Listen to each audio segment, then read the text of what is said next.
I am not going to touch that. It's because I know you. It's because I know you so Answer the question, well. coward. It is so much worse that I posed the question. No, Abe's taking the fifth on that.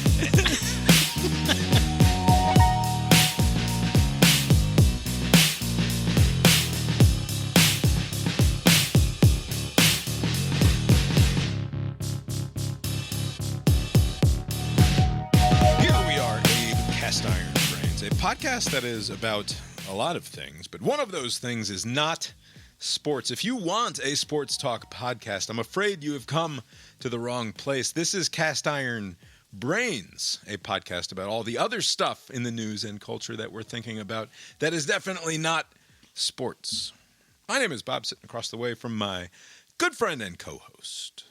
That's Abe. How you doing tonight, Abe? Doing well, Bob. Yeah, here we are. Lori's here, too. How you doing tonight, Lori? I don't know. I might literally go do homework if we're not talking about sports at all. Lori is super mad. Tonight is... I'm not mad. Monday, August 26th, 2024. You know what's Lori's mad about, Abe, as you sit there in your plain hunter green T-shirt that I'm not sure I've ever seen before, and it's throwing me off. Don't care for new rotation. It's not a fun run charity fundraiser type No. T-shirt. It's just a plain green tee. I'm in a plain black tee. Maybe more on that later. Lori's mad because she works in an industry in which someone can say many months ahead of time, hey, for a 4-hour period on this very specific day in the future, I would like to commandeer this chunk of your time. Not just my time, but... Time and energy and effort and emotional and psychological interest. And then, like 12 hours before, that person who has reserved that chunk of time can just send you a message and be like, oh, it turns out I can't find a sitter, so I'm not going to make it. And then just take like $200. They just take it right out of your pocket. They said 4 months ago, I'm going to give you $200 on this date at this time. And then just before that happens, they can be like, hey, never mind. And there's no consequences. There's no 24 hours, 48 hours, 72-hour cancellation? How do you enforce that? All you're doing is losing a customer. Yes. If you say, actually, you have to pay me anyway, they're never coming back. I know this is a weird concept to someone who works for the IRS. But there's this concept in business, the customer is always right. And that runs... It's not even that they're always right. It's just that, like, they are human people. I'm not saying that you're always right, but it runs up that notion where you're in the service industry, you're serving people. And, circumstances are beyond their control, that sort of thing, and you don't want to punish someone for doing the ostensibly right thing, at least, and telling you a few hours beforehand instead of just not showing up.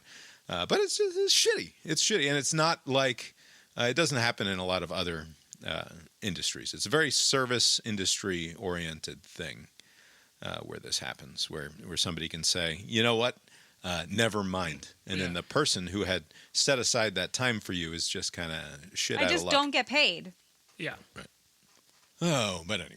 What'd you get into this weekend, Abe? It's Monday. Did anything good happen? I know you were at the bar with some tech people watching a football game. It was, we're not talking about football. Just the weekend. That just so happens to involve my watching football. I was watching the Tech FSU game. A lot of fun. Also, I did not know this until I was in the building. But here in Atlanta, we have the College Football Hall of Fame. Yeah. And this was their 10-year anniversary. And so they were having a big thing, and they had one of the Outcasts, the Big Boy, do a little free concert for everybody. So we went to go watch that. It's interesting, like the guy with the weird instrument that's like making the rounds like overseas, Andre, he's not there. But like the Big Boy guy does all the music that everybody knows. So it's like, who cares? Like as long as one of them is there. The Outcast group works. You just need one person and just get like a Does somebody random person.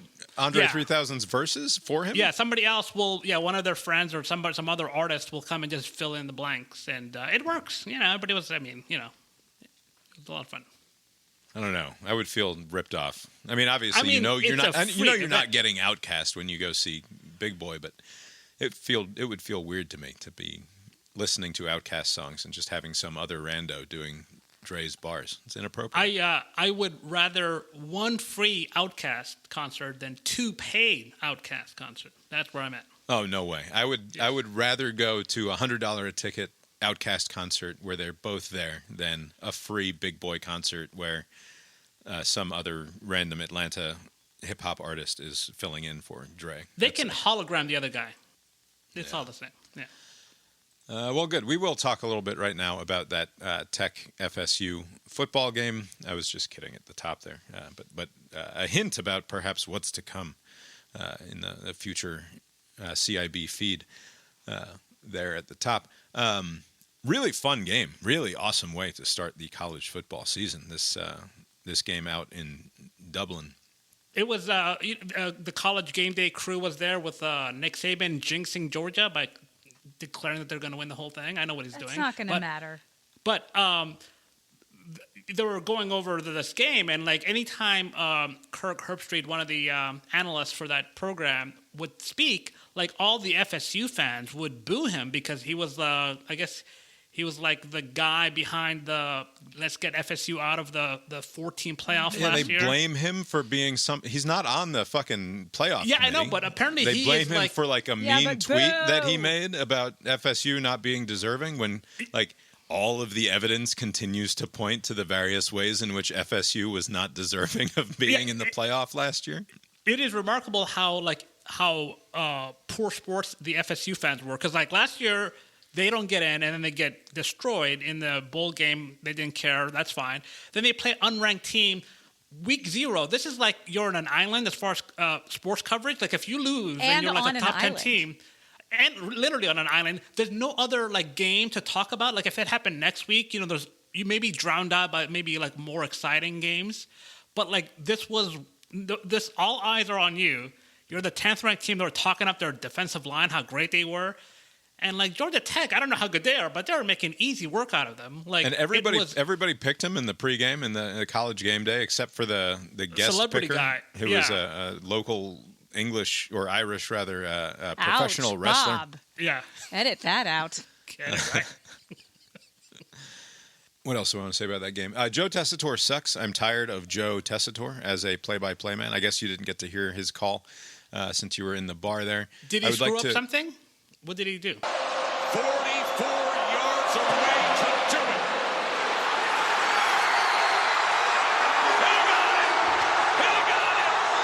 And the Yellow Jackets did it. Upset in hand. They found themselves a pot of gold at the end of their Irish rainbow. Number 10 Florida State goes down in Dublin.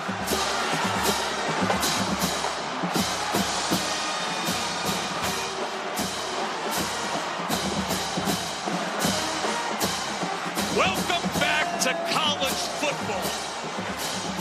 Reserve your Saturdays from here on out and just enjoy it. He's just annoying. He's too over the top. It's too much. It's lame. He's full of fake fucking juice, and it sucks. I want to commend you for taking a bar video in landscape mode. You sent us a video of the final moments of that He game. knew who his audience was. Well done, holding the phone in landscape mode while you took that video. As I picked out from the crowd that you had taken this video of at least like half a dozen other idiots filming the final moments of this football game, and all of them in portrait mode, which makes me mad. You know what's interesting about the crowd there? This was like a Georgia Tech kind of bar. Georgia Tech alumni was there. Oddly enough, this upcoming weekend is going to be taken over by the Clemson fans, that whole bar. But there were also Ew. like scattered throughout a bunch of Georgia and like Florida and Tennessee, just a bunch of SEC people. Sure, and they were football all fans. I don't know, maybe I don't know what it is about FSU, but like no one was rooting for FSU. Like, How they can were you just all root for rooting that team that's like, we're so good and we didn't make the playoff, and then you get boat raced 66-3 or whatever the number was against Georgia, and then you whine the entire offseason about how you didn't make it into the playoff. Of course, the rest of the college football fans are going to be sick of your shit. Yeah, there's no upside to whining. Is the point? Like it's like even if you don't like it, just like eat shit and just move on. Because you get to this point where people are just kind of like just celebrating your defeat, and now they just look pretty bad. I mean, maybe the Florida State's going to start attacking the state of Georgia because now that's back-to-back Georgia-related teams. I don't know if they play Georgia State or Kennesaw State next, but this is a rough stretch for Florida State. Jamal Haynes and Haynes King, the dual-named quarterback, running back threat that they have there. God help me, but that's kind of a fun team to watch, those Tech Yellow Jackets, in a way that team is always a slog to watch in years past before the new coach, this Brent Key character, came around. Coach. Yeah, this guy's like an Alabama guy. He was like an O-line guy. Like they seem like they're pretty decent. I mean, I don't know how many games they're going to win, but yeah, they have a ridiculous schedule. They have, I mean, their over/under to start the year was 5.5 games, and even though they've just beat Florida State, I was looking at the schedule and I was like, man, I still don't know about getting to that 5.5. I don't know about them getting bowl eligible based on the rest of their schedule. It's not going to be easy. But anyway, it was a fun game, and I made a little bit of money, which is a great way to start the college football season, as I, for no good reason, put $10 on the Jackets to win straight up and walked away with $44 for my troubles. So good fun times. Glad football's back. And then I don't even know who played later, but we even watched the end of the second game of the day because we're so hard up New for Mexico football action. State and some other team. And do you know who was on the call for that game? The color guy, I forget. Tim Brando is on the call for this Fox Sports 1 game between two absolute nobodies. And I felt so bad for old Tim Brando. In part, wasn't he a studio guy mostly? Like, what is he doing out there? He was the lead studio anchor for the CBS college football programming for years until the hot young comer whose name I can't come up with off the top of my head. I think I know who you're talking about. I know his face, but I know who you're talking about. Just a steak of a human being, a steak with a jelly haircut of a human being who does the CBS studio show now. But they sent Tim Brando out to pasture, and he got a job at Fox Sports 1. He has a Rudy Giuliani style bad hair job situation going on there with some very bad male color happening in his hair. But he's still out there doing the college football work. Do they rank? I mean, they rank the top crews, that does the best, the best game for CBS or ESPN or whatever. Like, I wonder where Brando ranks in the CBS crews. He's probably in the bottom. Yeah, he can't be too high. I thought that was a great game. If the point of doing these games in Ireland is to make Europeans watch football and like football, that was sort of perfect in its own way. It's probably part of the reason why they do it. I agree that the idea is maybe we can sell television advertising in Europe by getting people excited about college football games and maybe showing games out there. I think the main reason that the schools want to participate in it is because of precisely what we've just done for the last few minutes, which is talk about a game between Florida State and Georgia Tech that otherwise we would be utterly unremarkable in a field of 25 other games going on.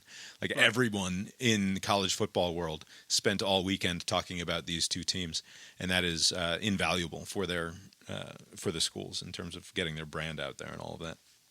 So it seems like kicking is the in for all these international players. They're like, I saw some guy punting, and I'm like, I'm going to take that up, and I'm now going to be great at it. I think there's some Georgia Tech kid that they were doing a profile on. All these other... Jesse Palmer, or maybe it was Tessitore, said something in this broadcast that got the causal thing exactly reversed, where he's like, somebody punted it well, and he's like, some of those soccer people are going to be into this kid now because he kicked the Tech kid kicked a long, or no, it was Florida State who kicked a 59-yard field goal or something out there. A 59-yard field goal from Ryan Fitzgerald. There's there's anybody from the English Premier League watching this game, he might get signed. It's going to be a Liverpool, a Chelsea, a Man U signage happening after the first half. Fitzgerald, that was an absolute bomb. Yeah, the Florida State kicker kicks a nearly 60-yard field goal at the end of the first half, and then Palmer or Tessitore was like, oh, the soccer clubs are going to be looking. Like, no, it doesn't fucking translate backwards. It works sort of in the other direction, but it doesn't go the other way. Right. Anyway, all right, we will move on from the football, as much fun as that was over the weekend, and we are, of course, excited about this weekend's slate of college football games. But we're not talking about it. Real quick, just to get it out of my system, bad joke at the top here.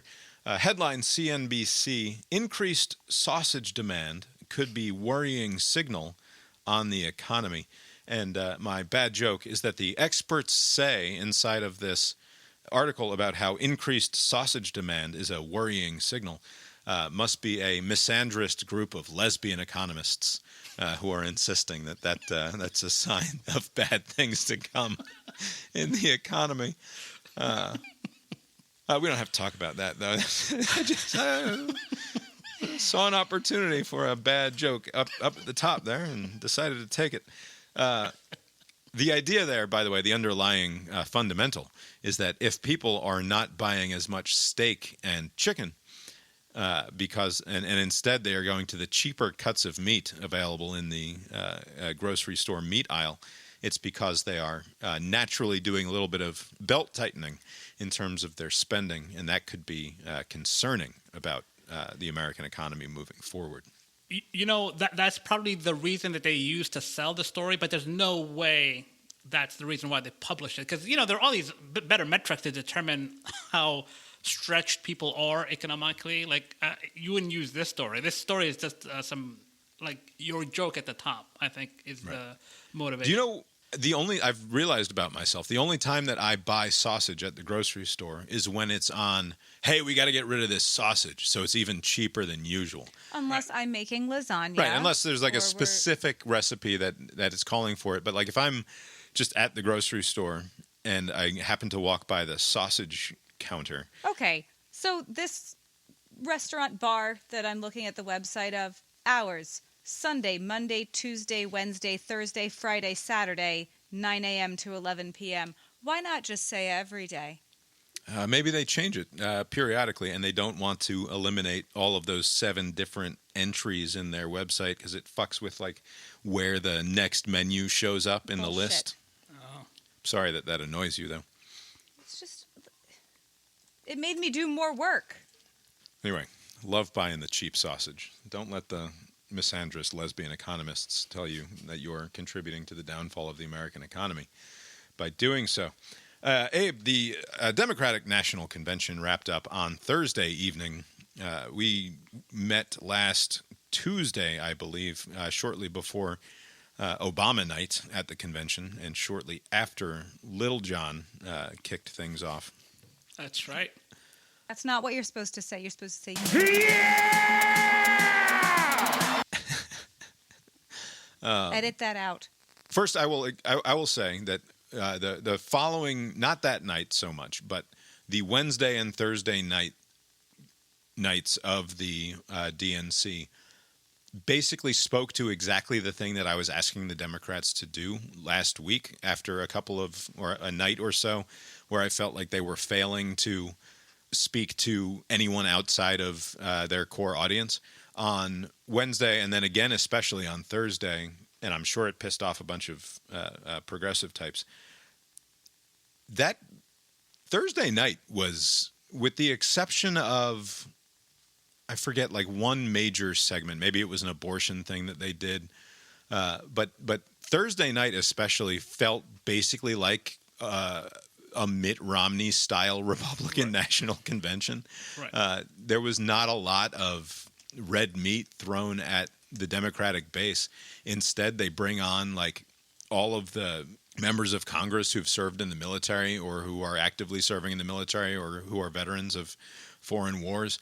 They bring on, Kamala's speech itself was very much, like she said, I want to pass and sign the immigration bill that Donald Trump killed that was basically written by Republicans, right? Right. I mean, James Langford wrote that thing, and it would have passed with the blessing of all of the, because it would have been the harshest border bill that would have passed in decades at this point, and Biden was going to sign it, and Kamala, sort of reaching out to people on that issue, said that she would happily pass and sign that bill in January.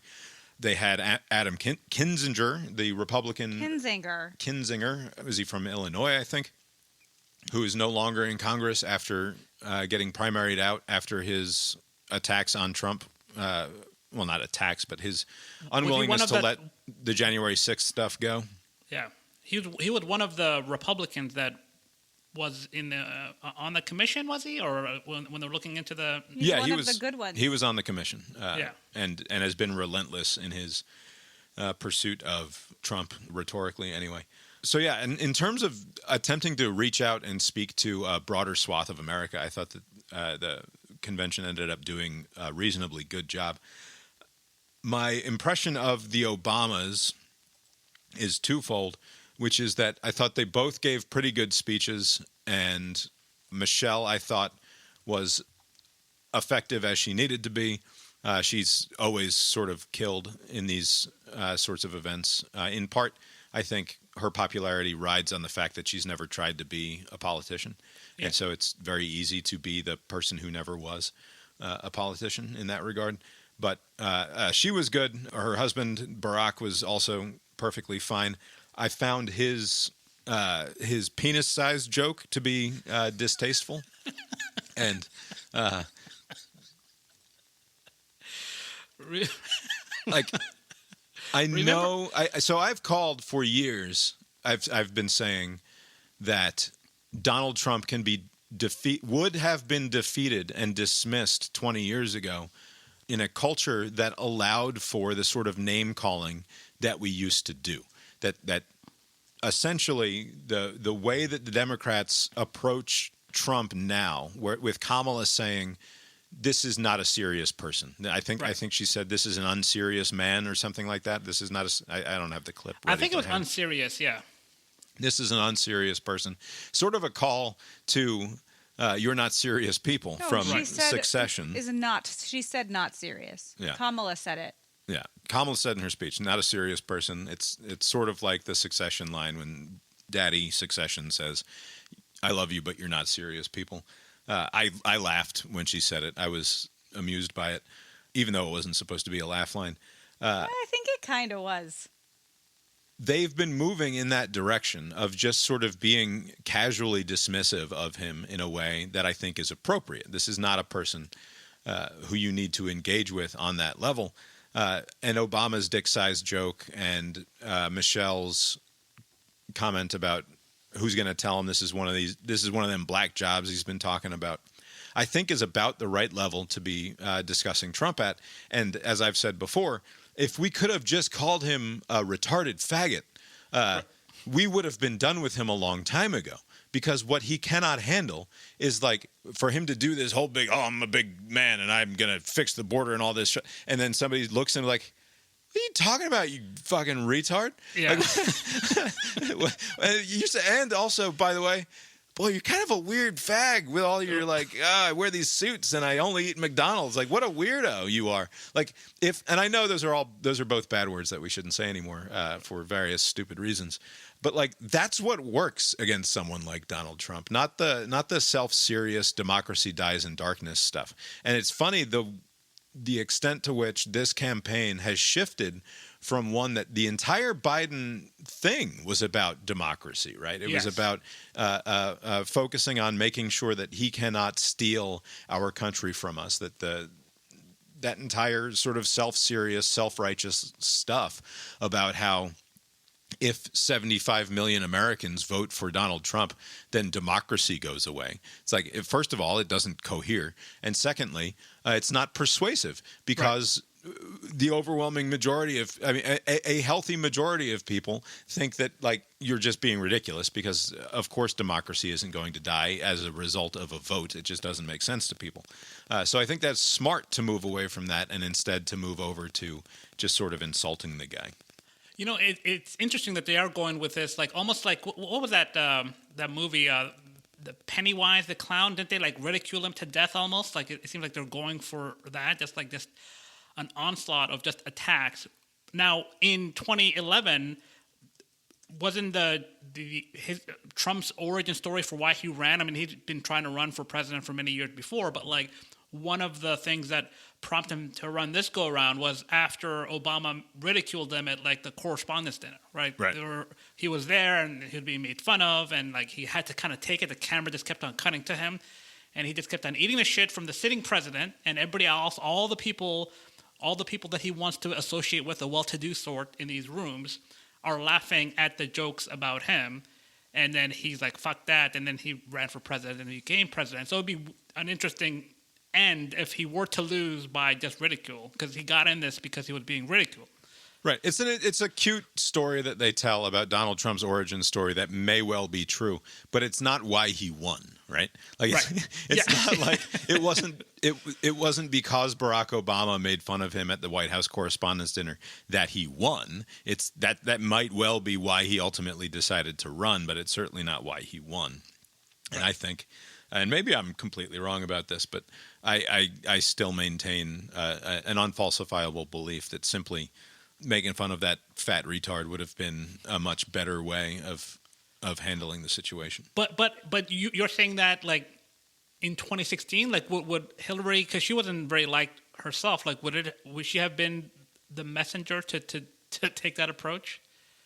I don't know. I don't know if she personally would have been the messenger, but there was a lot of the existential nature of the threat of a Trump presidency, rather than talking about the ridiculousness of it and the absurdity of him as a character.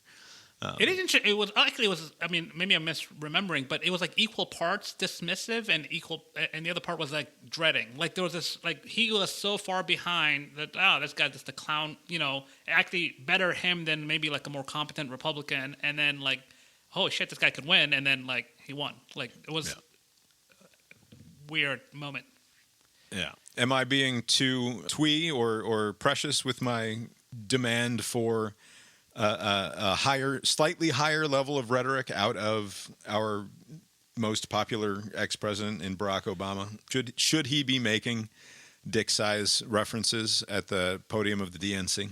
Under normal circumstances, I would say, yeah, this should be beneath a president. But, like, it's like the stars align. Like, Trump does his accordion hands, right? Like, so this was like he was using his own thing, and the timing of the joke is, what was that? Remember that Jeremy Lin article where there was like a. Do I remember the Jeremy Lin article? It's indelibly carved into the cast iron surface of my pink brains. I will never forget the Jeremy Lin article. Basically, it was like that moment. Like if you're like his speechwriters or himself, like if you're there in the room and you're like, what if we do it like this? Because you have everybody knows what you're talking about, but you have the plausible deniability. It's not even that plausible, like that you weren't making a dick joke, but like it worked just enough to where, like, that was like the one scenario you can get away with a dick joke where there wasn't that much. I mean, there was a little criticism, but it wasn't that much because it was done in just the right way. Like, you have to take that shot. Chink in the armor. Chink in the armor was the headline, and I will never forget it. And it led to a thought from me, which I have never let go, and I don't think I've ever properly used it, but except in this sort of a format. But like the phrase "slippery slope" also equally is fucking offensive if you're willing to be that level of offended by stuff. And so it's like one of my favorite things is finding people using completely innocuous terms and being like, why are you being so racist? Because, like, just the like, who is the when I use the phrase slippery slope, if it doesn't set off the racist alarm bells in your mind, who's being the racist? Right, exactly. Any other thoughts on the DNC? I was found myself despite myself, disappointed by the fact that the special guest star never materialized. There was talk all week long about how there was going to be some sort of big surprise. There was a big article in Variety or one of the other trade magazines with the producer of the show that was released either late Wednesday or first thing Thursday morning. A long interview with the guy, and he was sort of playing up the you don't want to miss the end of this kind of angle. There were leaks. TMZ reported in all caps that it was going to be Beyonce after there was speculation that it might be Beyonce or it might be Taylor. And then we get to the end of the night. Kamala gives her speech. The balloons drop. And it's nobody. Oprah gave a speech that night, I guess, is the closest you got, but that wasn't a surprise to anyone, I don't think. I think she was on the schedule. So they teased all week long this big special guest star, and then nobody showed up. Yeah, that was weird. Like, I remember seeing something online, I think it was TMZ. They were basically, like, confirming it. And usually, like, if somebody dies, TMZ's pretty good about it, but I guess special appearances they're not so good at. Because they kind of whiffed on that, but like I don't even know why you would need Beyonce for that moment. It was kind of like they had like a lot of people. Like Oprah was there, you know. Pink sang a song. Yeah. Was that her kid? Like who was the one that was singing with? Yeah, Pink? that was her kid. Yeah, she's got a kid. Okay. Any other thoughts on the DNC? We haven't seen yet whether or not there's going to be a bounce. I will say my as I said, I probably hinted at this in the way that I talked about who the audience is that they were after. They managed to not say Israel as like I think if you do a Control F on every single word uttered at the DNC across 4 days, I think it took until Kamala for the word Israel to be said. Maybe because I think they had a hostage family speak, so maybe it got uttered during the hostage family speech. But Israel was largely unmentioned until Kamala gave a pretty strong recitation of what is basic American foreign policy in the region, with a little bit of a nod to the right of the Palestinians to determine their future and live a free and fulfilled life or something like that, which was a caveat that I found sort of utterly worthless and beside the point given the circumstances surrounding the war that's been going on since October, but an understandable sort of olive branch to people who are more supportive of the Hamas cause than I am, certainly. But generally speaking, I would say I was pleased with the extent to which the Democrats appeared to be offering a non-crazy, non-Trump, and I mean, if they're obviously hiding some highly liberal policy proclivities behind a lot of their freedom talk. I mean, they are now rather suddenly, as we said last week, the party of the flag, the party of the USA chant, the party of freedom, according to them. It's not entirely believable, but at the very least, they present it as an opportunity to move along. It was a remarkable job of trying to make everyone forget that Kamala Harris has been part of a presidential administration for the last 3.5 years.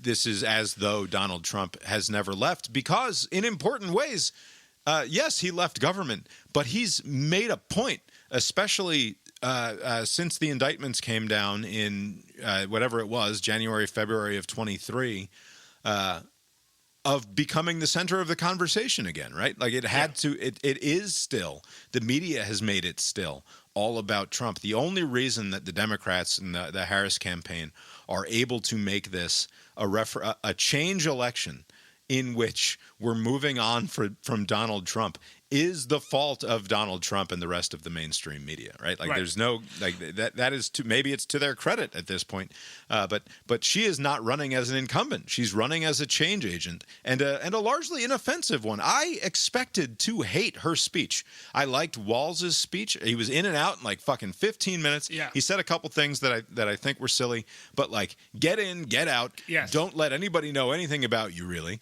and present yourself as the happy alternative to Donald Trump as he continues to act like a psychopath. I thought she could have gone 20 minutes shorter and it would have been just fine, but still, like she didn't come across nearly as abrasively as I expected her to, and I feel much more comfortable with the idea that the American people are capable of electing someone like her come November.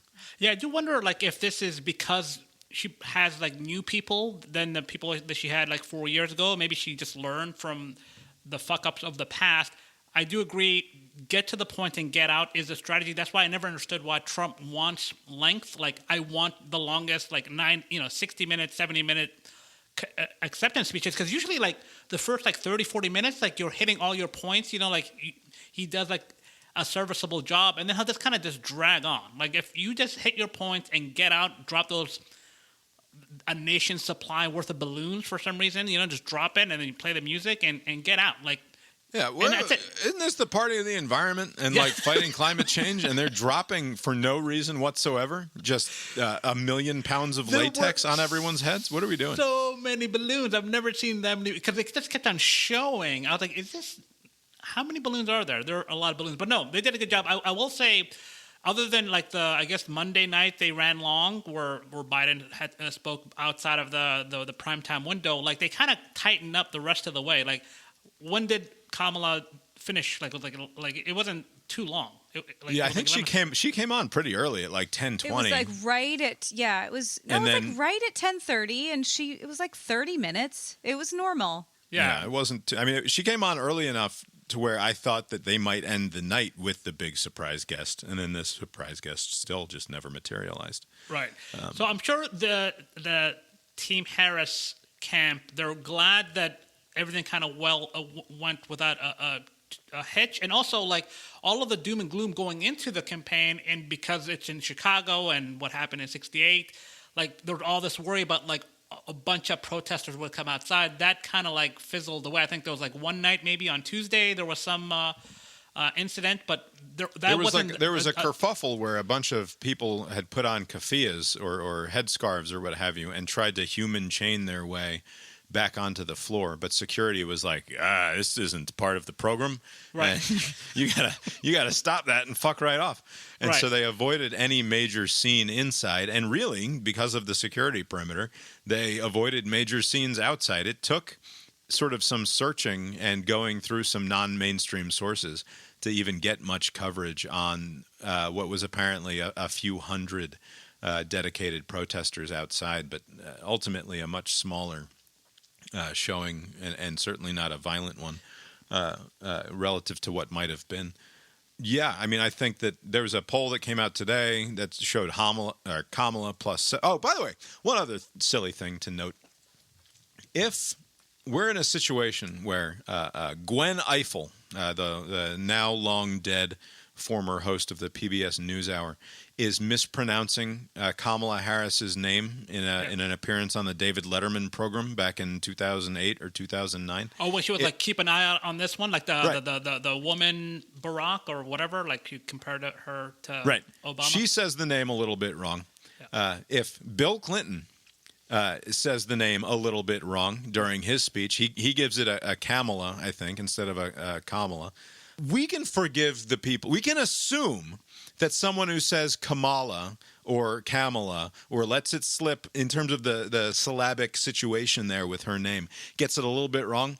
They're not being a misogynist or a racist, right? Can we at least acknowledge that if Gwen Ifill and Bill Clinton are getting the name a little bit wrong, that we can extend a little bit of grace to everyone else for occasionally slipping up and saying her name slightly wrong? Right. I think, was it Kerry Washington? There was some actress that came and they did like, it's okay to get it wrong, but if you're doing it on purpose, it's fucked up or something along those lines. But I guess it's kind of covering the same point that you're making.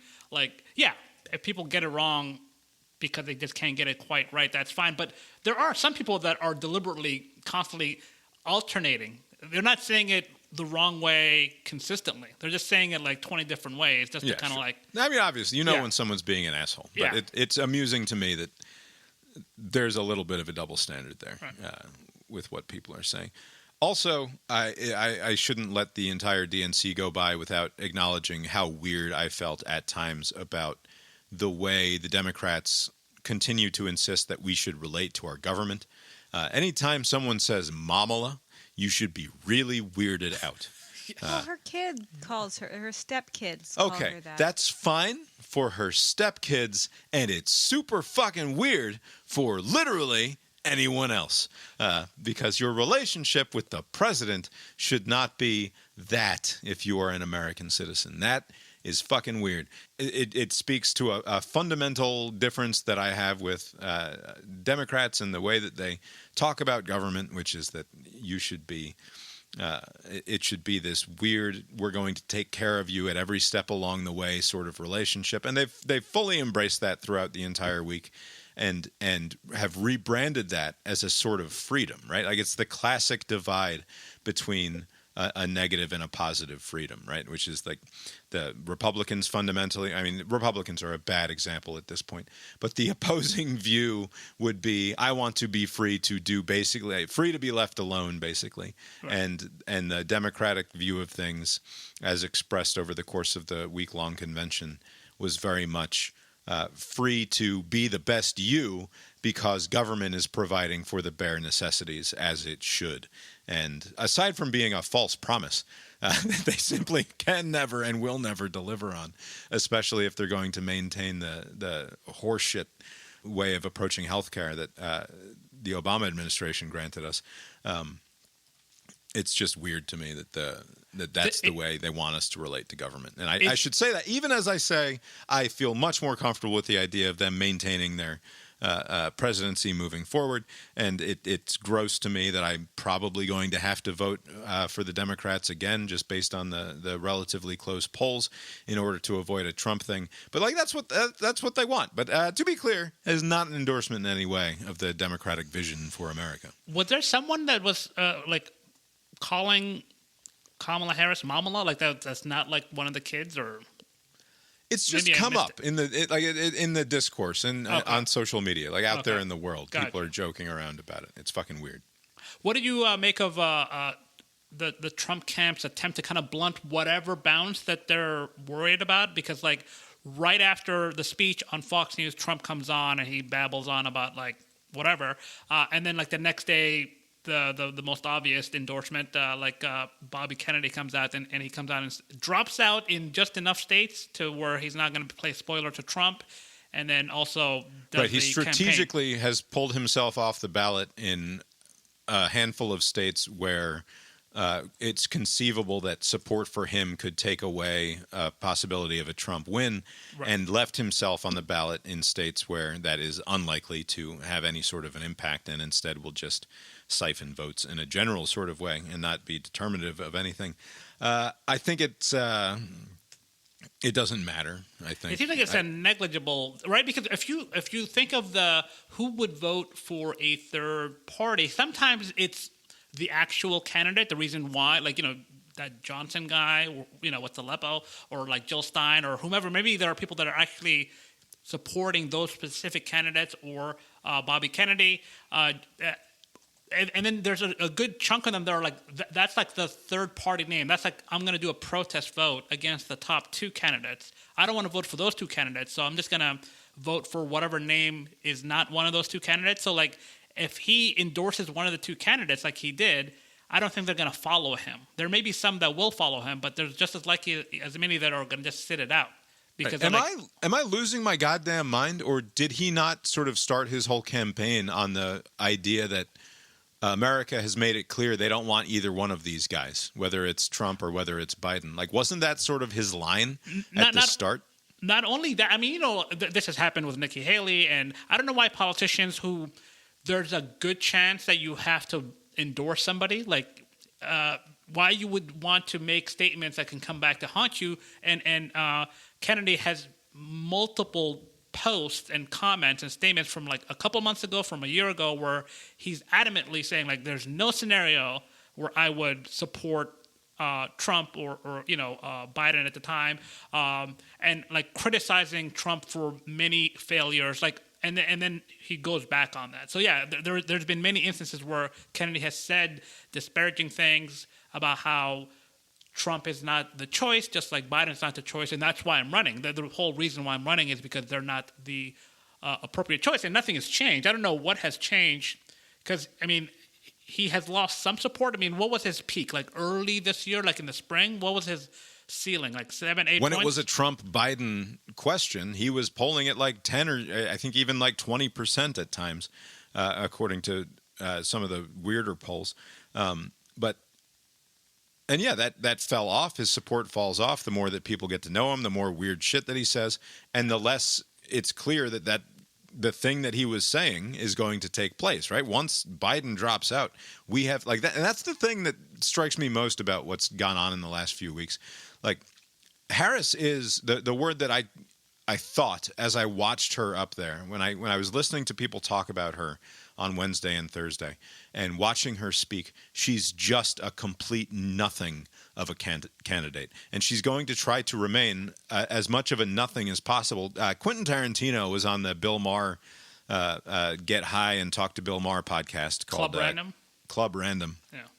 And he says something at the end of his visit with Bill, or in a clip of his visit with Bill. I don't watch the whole fucking thing. I can't handle very much Bill Maher. Yeah, but you can clearly handle a little. You can handle a little you bit.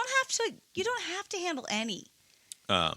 Tarantino is like, because Bill is saying, like, why didn't she come on my show? Because the criticism about Kamala these last 6 weeks or however long it's been is that she hasn't made any media appearances of note.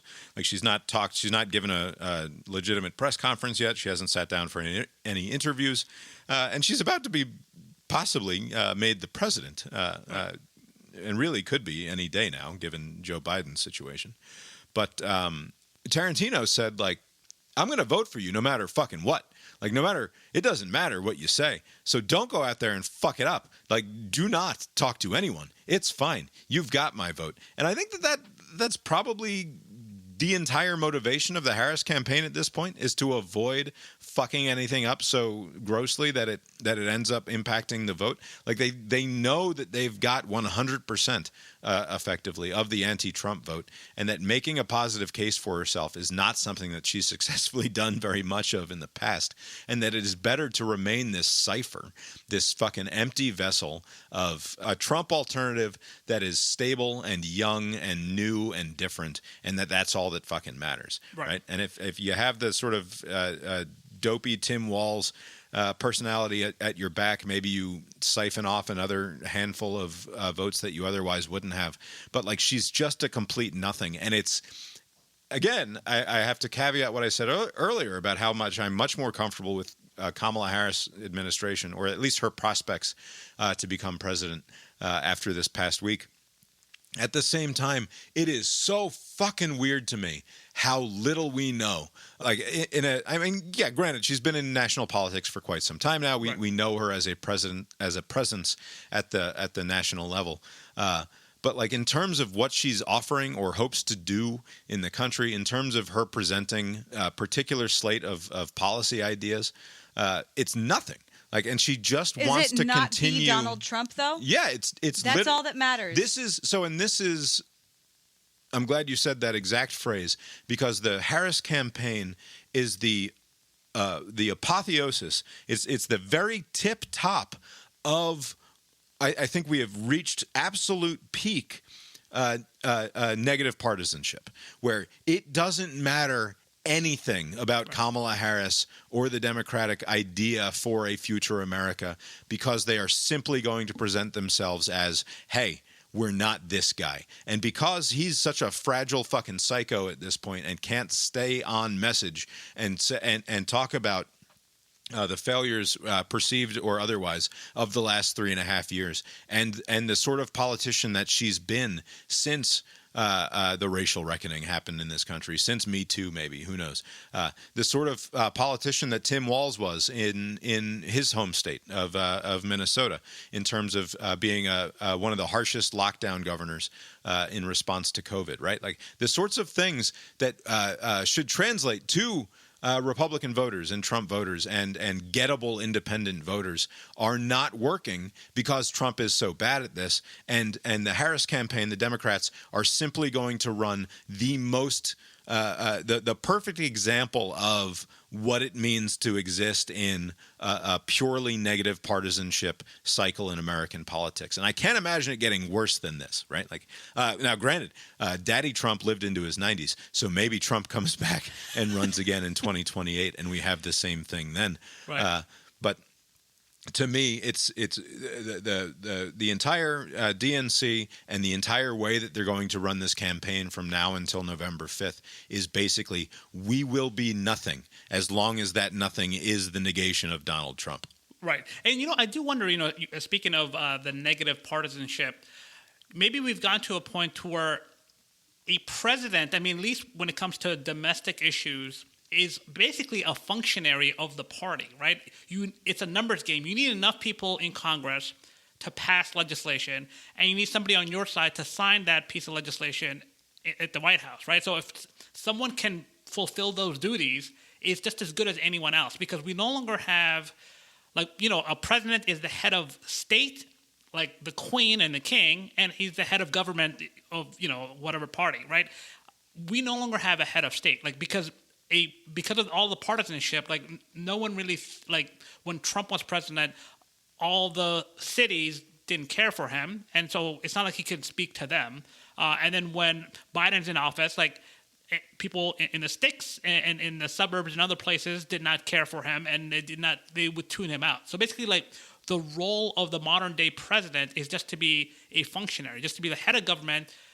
Give me something that can pass, and then I'll sign it. That's the function. They don't do anything else. So it doesn't matter what your policy is. It's just whatever your party can pass in Congress, and then they'll sign it. That's basically what – they're kind of doing Democrats are doing what they did in 2020, which is basically hey, let's just go with Biden. He's just a known brand. He's not Trump. He's barely alive, but he's still alive. He's a name. Let's just go with him instead of all the other candidates. And then that was enough. He didn't have to do anything else. That was enough. And they're kind of hoping that this also works. A younger person, who's 60 years old. It is kind of amazing, though, that they're going to potentially, seemingly right now anyway, successfully run a campaign again that is, this is the only way we can move on from Trump. Right? This is the ticket. This is how we move on from Trump. Right. And it's why? Because the actuarial tables tell us that he's more likely to be dead at some point in the next 4 years. Right. Because there was somebody made the point somewhere about how actually a more likely and effective way to be done with Trump is to fucking swallow that bitter pill and deal with another 4 years of a Trump presidency. Because then, at the very least, we know that is the end, right? That January 20th, 2029 is the end of the road for any Trump involvement at the top of the executive branch. Whereas we do not have that satisfaction. We do not have that finality with a Harris victory in November. The problem with that is that a Trump basically they don't want to just defeat Trump. They want to defeat the legacy of Trump. It would be a legacy-saving victory if Trump won, right? Despite what happened, the American people said, let's run it back, right? And so history will reflect that. So if you were to, I think it was speaking of on Maher's show last week, I saw the clip of this, but Carville was making this point, Crenshaw was there, and he was basically saying, it's actually to your benefit, Republicans, that Trump get, just destroyed in this election. The fever will break, and then it'll open up the pathways for all the other Republicans to kind of get back to being Republicans, instead of just, whatever Trump says goes. Right. If he were to actually be defeated soundly, where it's not just one state or two states, and it's not just at these margins, but a sound defeat would allow for other Republicans or moderate Republicans to break from him for good, to where it's no longer a plausible scenario. I'll believe it when I see it, Abe. Right, but the thing is, the likelihood. The way that we're at now. Best case scenario, worst case scenario, it's very narrow margin, right? So it doesn't matter what happens this fall, it's going to be close, right? Yeah. And so whatever the outcome is, Trump can still try to run again, and he'll definitely play a role in the midterms in 26, and he'll try to make another run for it in 28. Or at least Republican candidates will have to deal with Trump in 28 if it's a close loss. Right. And so unless he's dead. He might die. You never know. I will say, you said a phrase there, despite what happened, which rather neatly encapsulates a great deal of awfulness.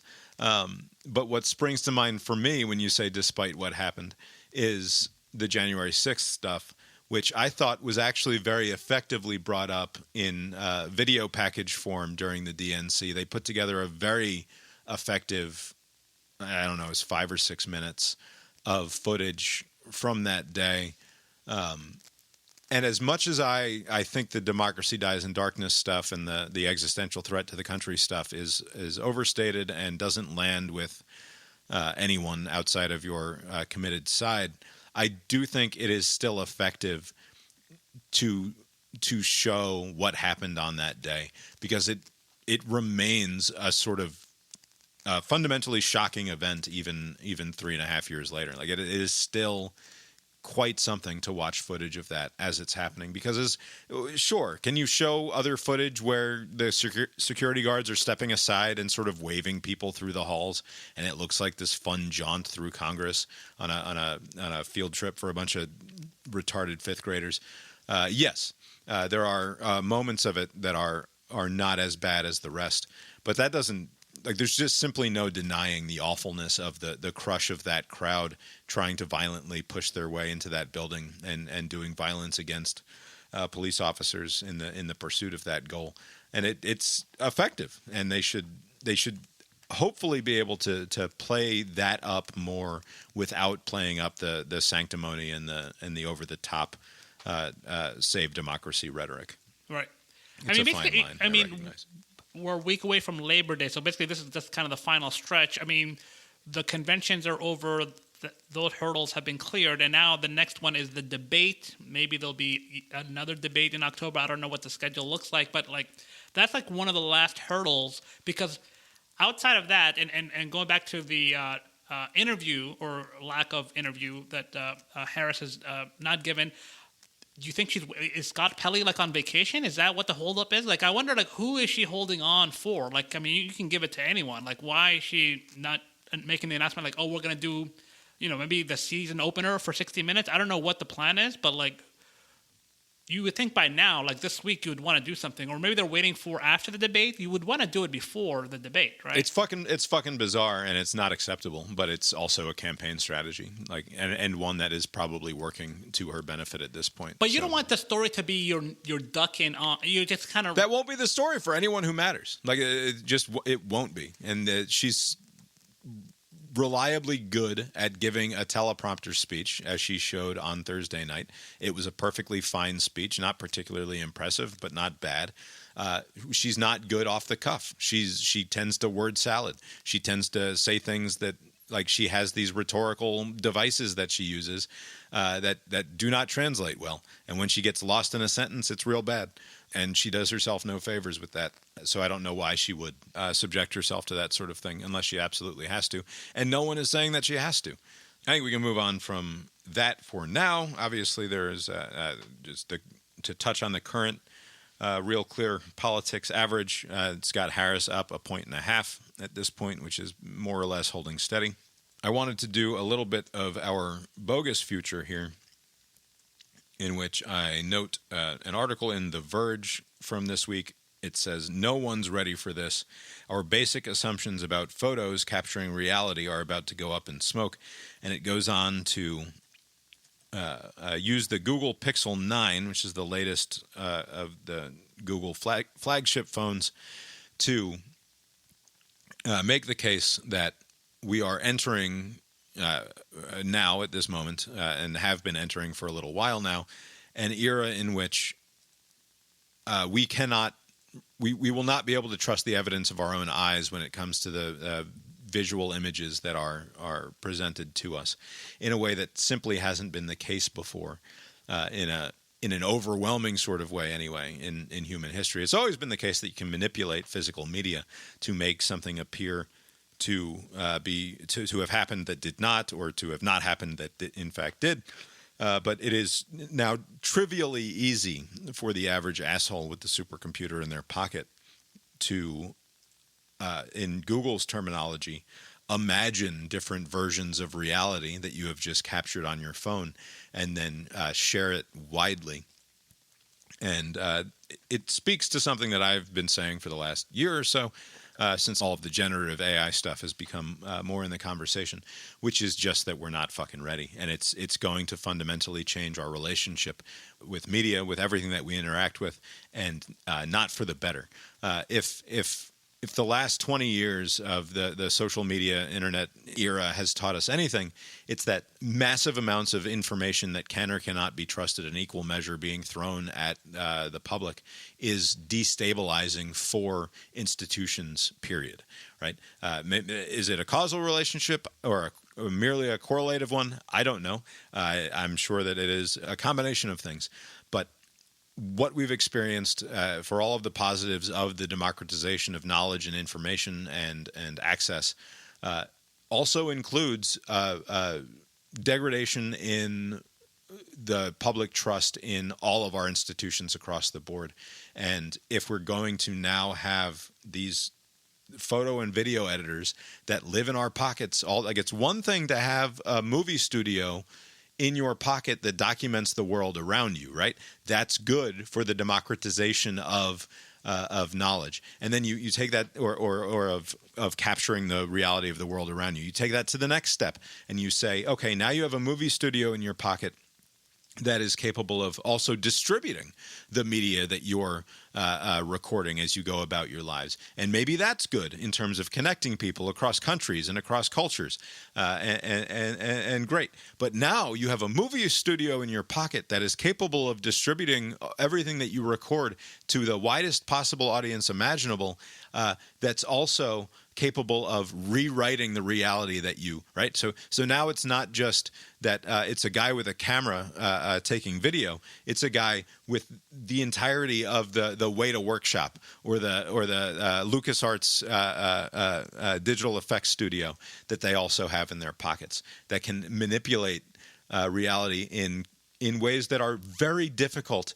to get a handle on, as this article is suggesting. Like there's not going to be any more telltale sixth fingers growing out at weird angles from people's hands. There's not going to be the digital artifacts that we've been able to look for before, that if you wanted to fact check an image, you'd be able to, with just a few minutes of looking into it, figure out that this is bullshit. Instead, you're just going to assume that if you're going to be suspicious of anything, you have to be suspicious of everything. That there's literally nothing that you can trust in terms of physical media being presented to you, and that's real bad. Do they go into detail as far as what is the worst case scenario that they imagine? Like, what would happen here? Because the way that I see this, with passwords, right? I know it's not exactly the same, but like simply having the knowledge of a password is not enough, right? And that's why you have this two-step verification. You need the password and like access to the phone or like your email address or something else to kind of ensure that this is who you are or who you say you are, right? And so I wonder if there's going to be a way to do a two-step verification when it comes to images. Like you said, with the weird fingers, like there's still stuff that with the naked eye you can kind of see, like this looks a little weird, like it doesn't look exactly right, so I don't believe it, but like they're going to clean that up in no time. Once they do, will we enter this new phase where you'll need a second thing? I don't know what the second step would be to verify the first. Right. Well, the argument would be, well, I need to see it from another angle or something. Show me this picture. Like if you're looking at Donald Trump complaining about Kamala Harris's crowd sizes being exaggerated, that like he was saying these were AI generated images of crowds at Harris events, and the average asshole is going to be like, well, probably not.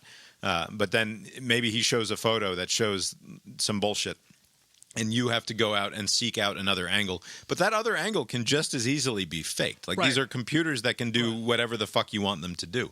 Right. So I don't know. I mean, there's an argument that says, hey, every single Google photo that has been manipulated should have a watermark at the very least in the metadata, or at least should be noted somewhere, somehow, for the person who wants to know whether or not this was an actual thing that happened.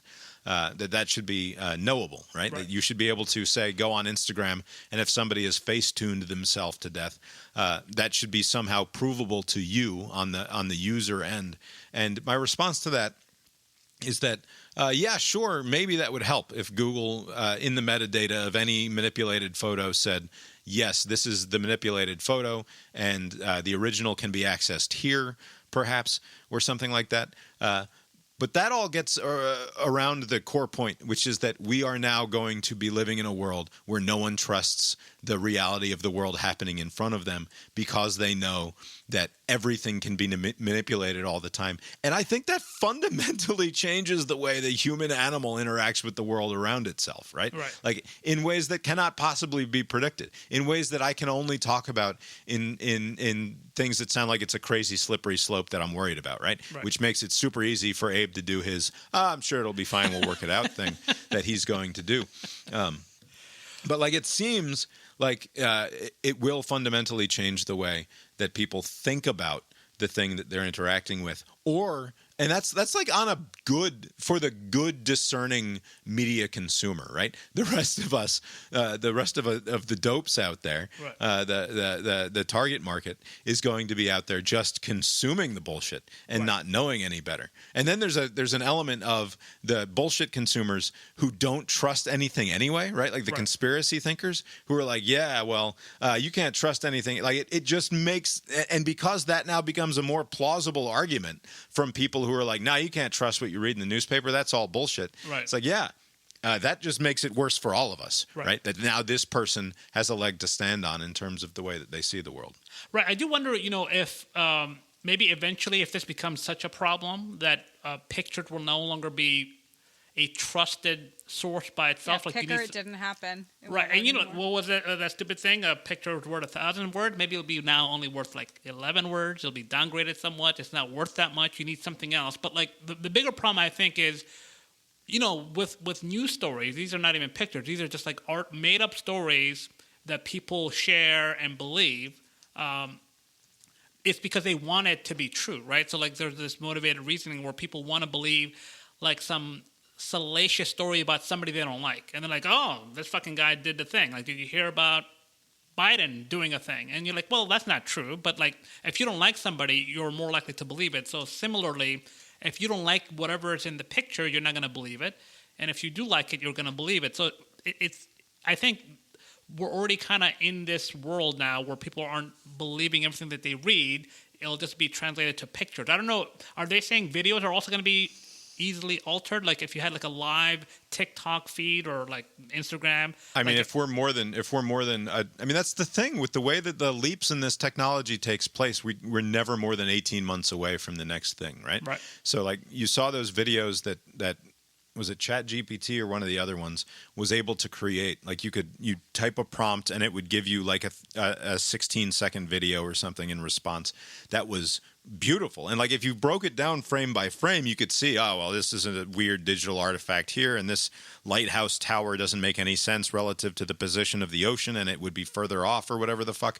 But like in fucking 3 years, it'll be fucking perfect, right? Like it'll be a million times better than it is now. It's not going to be twice as good. It's going to be a million times better than it is now, and that's what's coming next too. Yes, there was a bunch of I don't know who came up with this like AI video, but basically they were showing just like different like known people committing armed robbery and then immediately getting arrested. Like Elon Musk tries to rob a store, and then he gets arrested. Trump. They had Biden in a wheelchair robbing a store. They had a bunch of people, and like some of them looked very goofy, and some of them looked pretty good. But yeah, I mean, this is just the start. Like I think in probably in 26, like in 18 months or so, it will be like much better. And then people will just be like, hey, don't trust everything. Maybe people will be more skeptical because there's nothing you can do about the technology, right? There's no stopping this, right? It's like a tsunami. Like you guys got to get ready for it. There's no stopping it. Right, and it's a tsunami that's going to crash upon us and ruin any theory of epistemology, any theory of how we can know things that we've established up to this point. Like, what is the theory of knowing that accounts for the fact that you cannot trust the evidence of your eyes? And right, but these are not your eyes, right? So you're looking at an image or a video, and if you actually Right, but saw it that with is your the own way eyes. our entire experience of the world is mediated through Right. through the fucking screens. Right. So, like, yeah, you could say, I guess, go walk in the world and go check for yourself. But like, that's not how anyone experiences That's how the it world used to be, anymore. right? I mean, people didn't know what the president looked like. Like, I heard about him. I've never seen him. I didn't know he was so short, right? Like, we'll go back to the old ways. Yeah. All right. Real quick on experts say. This is a headline from NPR from a Weekend Edition Sunday story. It's somehow pumpkin spice season already. Why fall vibes are here earlier than ever. I obviously feel strongly about this. I know. It's why Okay. in part, why I chose this topic. But go ahead. No, you go ahead. No, because we'll get to the experts say and the silliness of this article We in a want to moment. hear what the experts say before what I have to say. I mean, obviously. What's the date of this article, by the way? It's Doesn't from matter. over the weekend, August 25th, Okay. 2024. The reason that it's an article at all is because on Thursday, Starbucks began serving its iconic pumpkin PSL. spice latte, which is a PSL is a personal seat license. Yeah, that's I don't what know. No, it's I pumpkin don't know when we spice got latte. into calling PSLs pumpkin spice lattes, but PSL is a horseshit way of shitty teams to extract even more money from their fan base. Beyond, can you like? Or it's just like a I'm still texting- so fucking mad about personal seat It's crazy, licenses, right? even though it was been 10 years or What's 15 a years. personal seat license? So you're a season ticket holder, and that's not fucking good enough, right? It's not enough that you paid whatever you paid for your season tickets. You now also have to pay a personal seat license fee in order to own Yeah. that small piece of real estate inside that stadium. Okay. If you want to keep your season tickets, right? Because they're not just going to use the seat for the 8 games that the Falcons are playing every year. Instead, they also have the fucking soccer games, and they have the concerts and what have you that they do there. And maybe they have a college tournament game. But you pay an obscenity for the personal seat license, and then that gives you the right to buy the season tickets to the various things. It's disgusting. Okay. Well, pumpkin spice latte is PSL. You're gonna. I feel like this is disrespectful to make me go first. No, okay. So the conversation that Lori and I had about the pumpkin spice latte unveiling of the... No, say what the experts say first.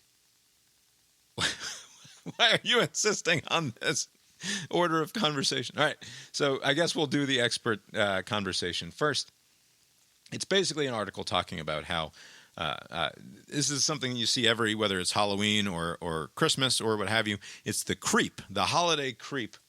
It's basically a story about holiday creep, whether that is Christmas creep or Halloween creep. In this case, it's Halloween creep and pumpkin and fall flavor creep. Summer is weeks away from being over, says the story, but ghosts, goblins, and pumpkin spice lattes are here once again. Summerween is that time of the year when big box retailers start to promote all things sweater weather, even though shorts and flip-flops are still in season. It's been a trend for a while now, but this year, fall and Halloween-related goods are appearing earlier than ever. Talk about Home Depot and Lowe's and Michael's and Party City all getting their Halloween and fall stuff out too early. And so they go and they have to talk to an expert. A marketing expert say that retailers typically seek early holiday promotions to prevent unsold inventory or to beat their competitors to the punch. They say the early launches are also a sign that consumer demands are changing, especially since COVID.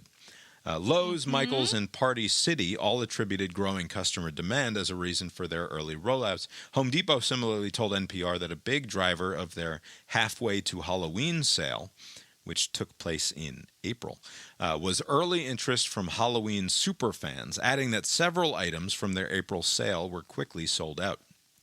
That's not surprising to Peter Fader, a marketing professor at the Wharton School of the University of Pennsylvania. Quote, "When I was in college, the idea of doing anything for Halloween would have been appalling," he said. But if you look at college students today, they embrace Halloween. They celebrate it all month. Thank you for that, marketing expert. Because when I was in college, the fucking college kids celebrated Halloween like fucking crazy. What are you talking about? How old are you? Peter Fader, you expert.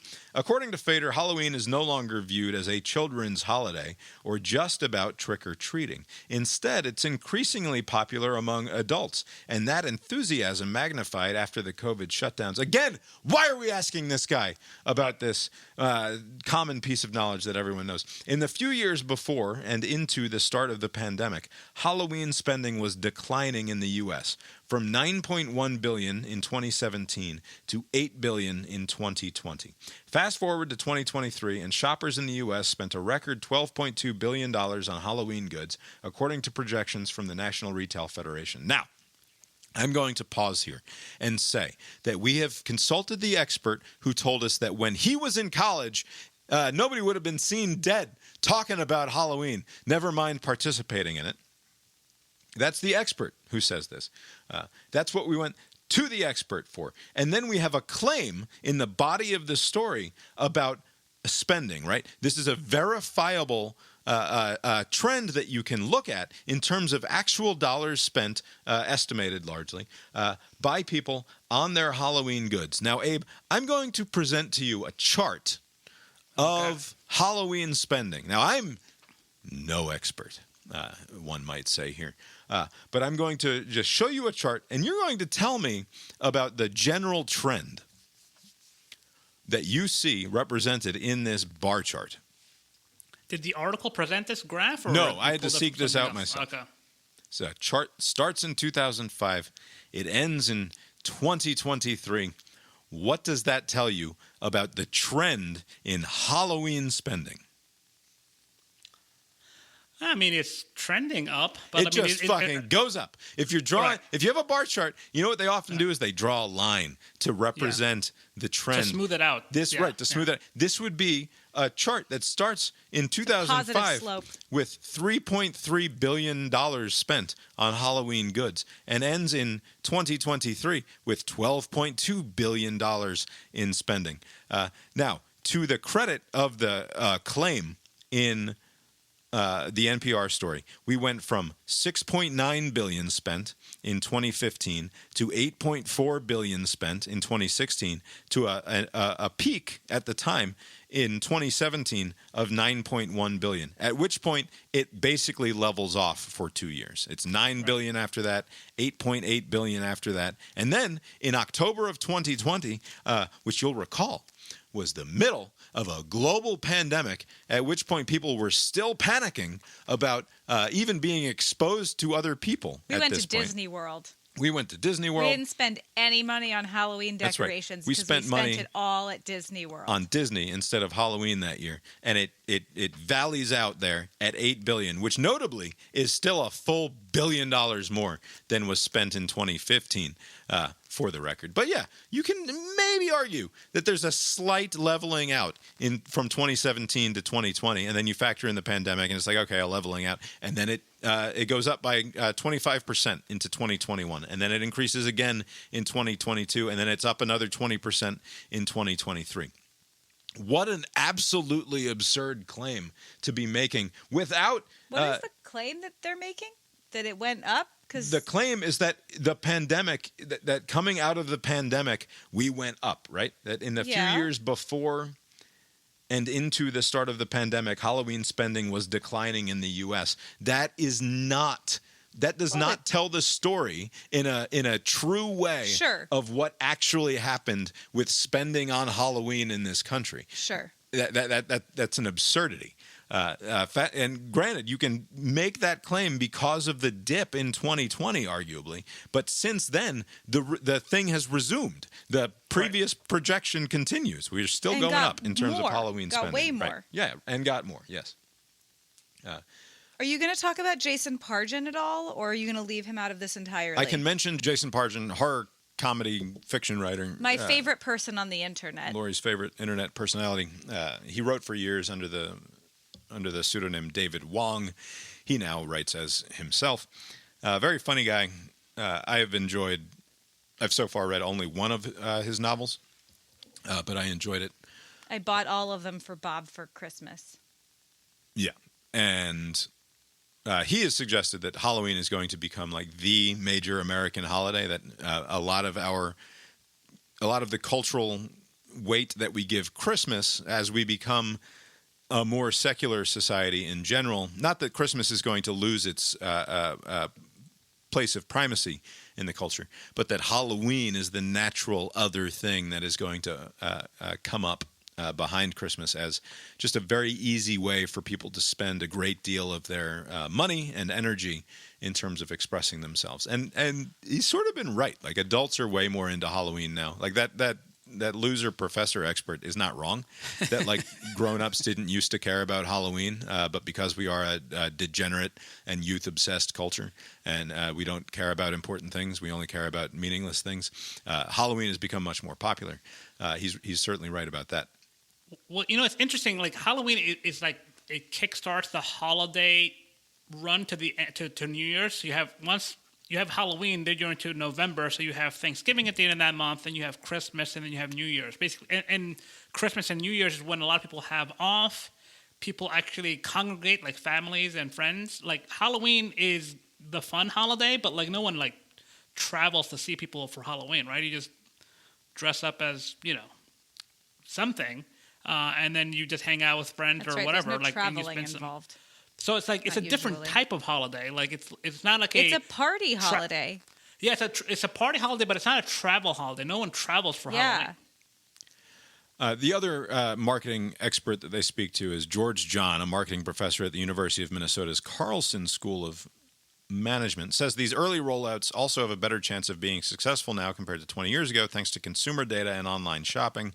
He talks about that. But John also added that even with more sophisticated data on consumer trends, retailers can still be at risk of being too early and can diminish a sense of urgency. Quote, if they just stretch every darned holiday out to being a season, it just loses its meaning and it loses its intensity, I don't like he this said. person. Fader, the earlier idiot expert, also believes it's possible for retailers to be, quote, too early on the fall and Halloween bandwagon.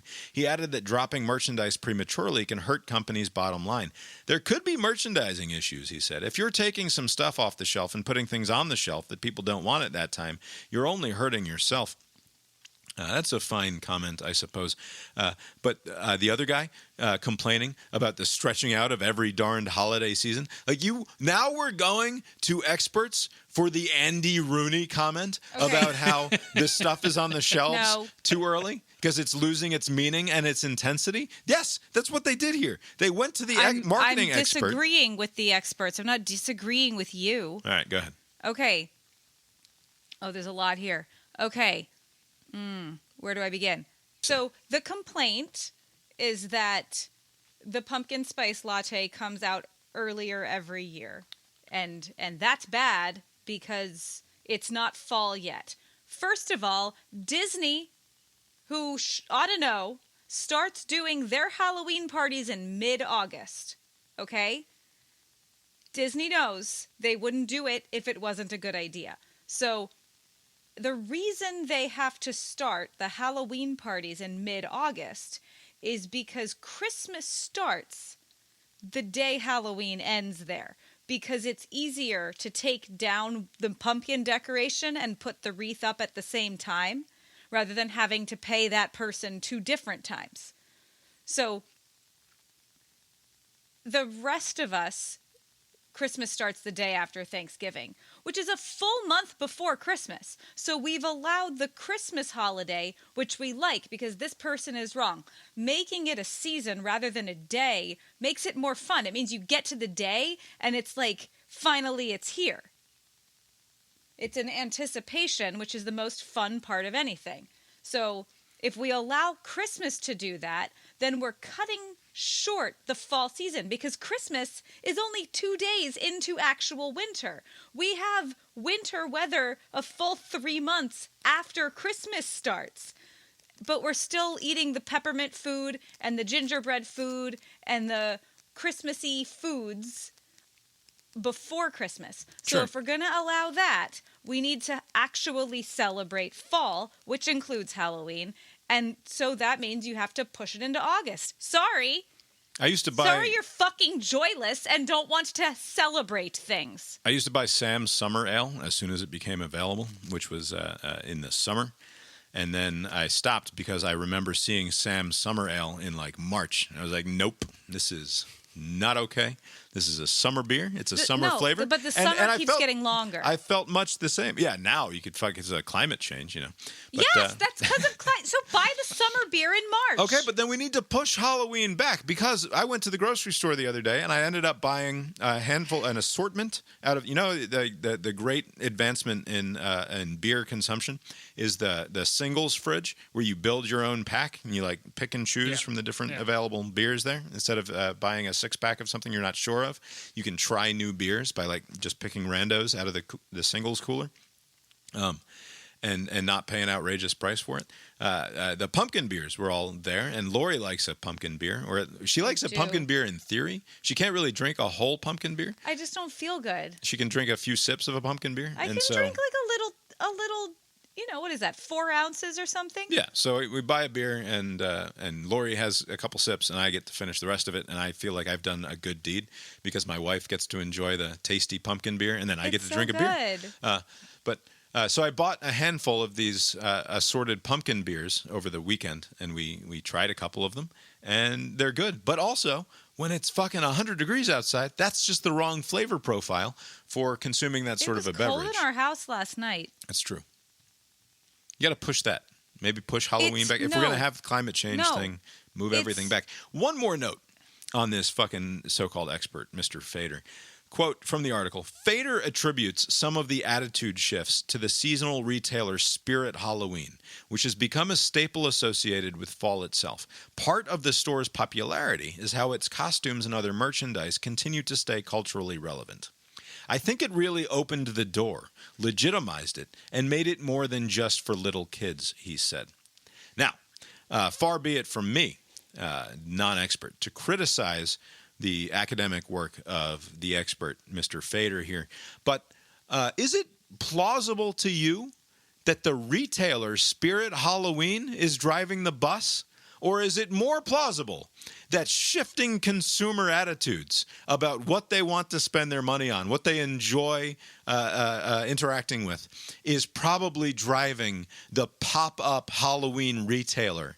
Does he, in fact, have this causal chain precisely backwards? And me, the non-expert, have identified that Mr. Fader is fucking bullshit. It could be a little bit of both, because no one's going to go out of their way to what is it? Spirit of Halloween? Is that what it's called? Spirit Halloween. But, like, if you see one, you're like, oh, that's there. All right. Are Halloween products, like, that much cheaper in August than early October? It's just that you can't. No, it's not about cheaper. No, that's do you the know thing. when they're cheapest? People are celebrating like the week before earlier. Halloween. Don't go buy any Halloween shit until the week before Halloween, because then they're like, "Oh shit, we got to get rid of all this trash," because we can't hold on to it for another 10 months. That would be bad news for us. We got to unload. Bad. They'll just sell it next year. Yeah, and if it's like a classic kind of costume, you can just do it the week after for the next year. Yeah. Anyway. I don't like Halloween, but I like Halloween season. Acknowledge that Fader's full of shit here and that the causal chain goes in the other direction. This is nonsense. He is slightly full of shit. Thank you. By the way, if, real quick, you threw this out there a second ago. If you were to move Halloween, because you can't move Thanksgiving, Christmas, New Year's, those are fixed dates. If you could move Halloween, which direction and when would you move it to? The answer is move Christmas to February. It is an obvious answer. Or just end of January, do Orthodox Christmas. It is the obvious answer. Because that is such a hot take. Because we have it all too close together. The alternative is we just have to continue all moving north, which is what's going to happen. No. I mean, yes, but so the problem is that, like you said, it's bang, bang, bang. It's Halloween, Thanksgiving, Christmas. But then we have nothing. Then it's a sad, cold winter. And I feel like we have shut up. College football I feel like playoff. I've said this on this podcast Super before. Bowl. Shut up. The reason that Christmas is where it is, the reason that the, ancient pagans did a Yuletide festival, and I'm not making this up, I read this somewhere, it makes sense. The reason that you do it, the Yule was the first day of winter, and then the Christians decided, nah, this is our thing now, so they made it Christmas, and that's fine. I have no complaint about that. The reason that there was originally a festival at the very beginning of winter is because it was your last time to get together with your whole family before like half of them died. Like people used to fucking die in the winter. They'd get sick and they'd die. And the reason was this gathering, because it's like it might be your last chance to see everyone. And that's not happening anymore. So move Christmas to February or at least late January, and it spreads everything out a little bit. It's great. The reason for the season you would get rid of, like there'll be some pushback, I would imagine. But I would be for no, it. I'm not getting rid of Jesus, Abe. How dare you? Thanks to Christmas anthropology expert Lori for joining us on the show tonight. Just don't fuck with me about holidays. We are now going to roll the dice and prove the degradation of the culture, as if all of our previous conversations have not already done that work, by looking at a song on the Billboard Hot 100 chart from this week in position number 51, according to our dice here, and then year number 27 in our game, late in the game. As you know, we are going back in time and looking at the Billboard Hot 100 chart from 1983 through July of 2012 to determine if music sucks now or if it has always sucked. I think we're finding out that large swaths of music have always sucked, but that shit used to be more memorable, and it is in fact worse now. At the top of the charts of the Billboard Hot 100 this week is once again a bar song by Shabuzi. But we're not concerned about the top of the charts. We have to scroll and scroll until we get to number 51, where we find this week the artist Charlie XCX, and the song is called Apple. I am unfamiliar with Charlie XCX's body of work, but I've certainly heard of her before. I've heard of the name. Is Charlie XCX in any way related to the Kamala Bratt stuff? Is that... Oh, maybe. I don't know. All right. Charlie XCX, Apple. Here we go. Might cause seizures. That's promising.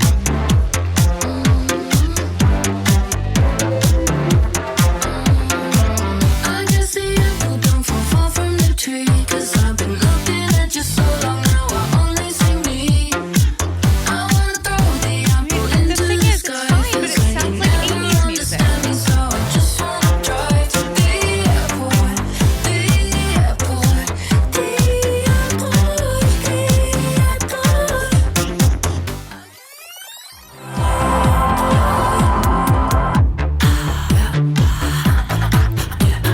I'm gonna drive all night. I'm gonna drive all night. I think the apple's rotten right to the core. From all the things that's done, from all the apples coming before. I think that's enough of that. It sounds like 80s music. All of the popular music today sounds like 80s music. I don't know. At least 80s music, like, No. it went and did something eventually. If this was an 80s song, it would eventually go and do something. No, it wouldn't. But this is a... No, it wouldn't. No, You're it giving would. 80s music. Go This is a- listen to the fucking We Got the Beat and the fucking boring 80s shit. That's what this is all about. You've heard all the bad 80s. It's bad. It doesn't do anything. That's the problem with it. And those people had kids and they were raised on that music and then wrote this. Or he's very angry tonight. I just don't like the 80s music. Hey, what is your feeling about that song before we go spelunking in the late aughts? Did not care for this one. What are we looking at here? 2008? Is that right? 09? 27 would indeed be. Oh, jeez.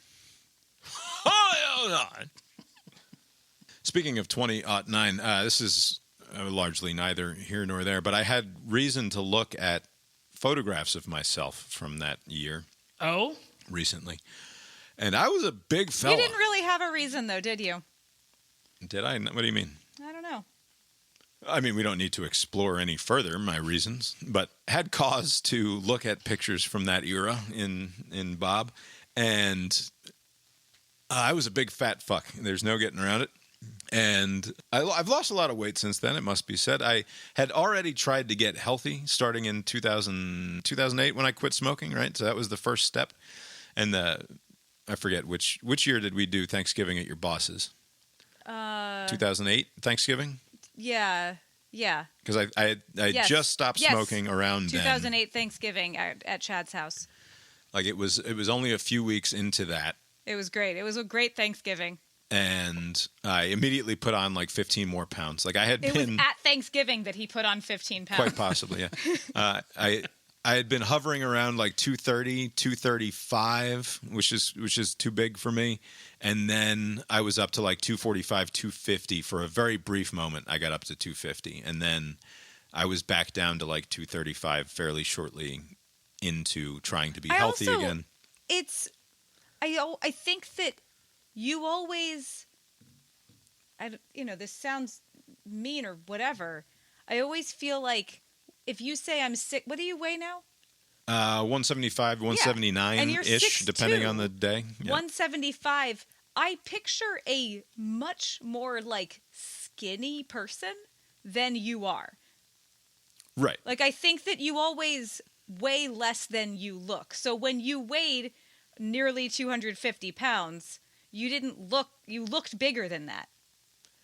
Right. I was fucking huge. Like there's no getting around You it. wouldn't guess that was 250. You would think that was 300 pounds or 275. I don't know. I don't know. Jesus Christ. I don't know. Lori just walking around imagining that I'm 290 pounds all the time, apparently. I mean, I'm saying I was a big fat fuck, but I wasn't like I was. I mean, you can't sugarcoat it, but I wasn't fucking 300 pounds, for Christ's sake. Like, I wasn't that big of a fat fuck. Okay. You're going on 16 years without smoking. That's remarkable. That is kind of remarkable. Now that The considering more remarkable thing was like a year. how much I still want one. It's got to be easier on the 16th year than it was on that very first, right? Oh, of course. Yeah. Yeah. There's not really the only physical part of the craving that remains is the weirdo sort of, I just want to touch something hard and cylindrical and hold it in my mouth. If you want to be weird about it. I don't, but you clearly you I seem do. too. No, it's like the physical want to fiddle and hold a thing that I want. And like I've said before, a terminal diagnosis or a comical amount of money that would lead to terminal diagnoses largely not mattering. I'd be buying a pack probably. But I don't know, like, because I like being in shape. I enjoy feeling healthy. I don't think that I could be a regular smoker anymore. If there was an asteroid coming our way and Ben Affleck couldn't do anything about it, Bruce Willis couldn't do anything about it, it's going to hit. And we have like 3 weeks. You would go back to smoking? Like, there's no way we survive this. It's over. 3 weeks is it. I think I would have a cigarette. Yeah. Why not? Like, what is the... Yeah, what's holding me back at that point? that's true. I wouldn't want my kids to know, I guess. But, like, besides that, like, who fucking cares? Yeah. The point of bringing it up, though, is, like, because I'm still down on myself in terms of my my physical appearance. I always will be. I accept that now. Like, I'm in the best appearance shape of my life. I'm probably in the best literal shape of my life in terms of, like, ability to move heavy amounts of things and also do cardio for relatively extended periods of time. Like I get up and I run 2 or 3 miles every day. I do a push-up routine every day. That is a fairly intense one. I can do more pull-ups and more push-ups than I've ever been able to do at any point in my entire life. I look at myself in the mirror with a T-shirt on, and I look better now than I have literally since I was 11 years old. Like at any point in my life between now and then, I probably look better now than I ever have. And still, I'm a fucking flabby fuck, and I can't fucking stand it. Like, it drives me crazy to have gone from being 250 pounds and fucking hating my body to being 175 pounds and in relatively great shape. And you know what? I still kind of fucking hate my body. He said, "What were you thinking?" Right.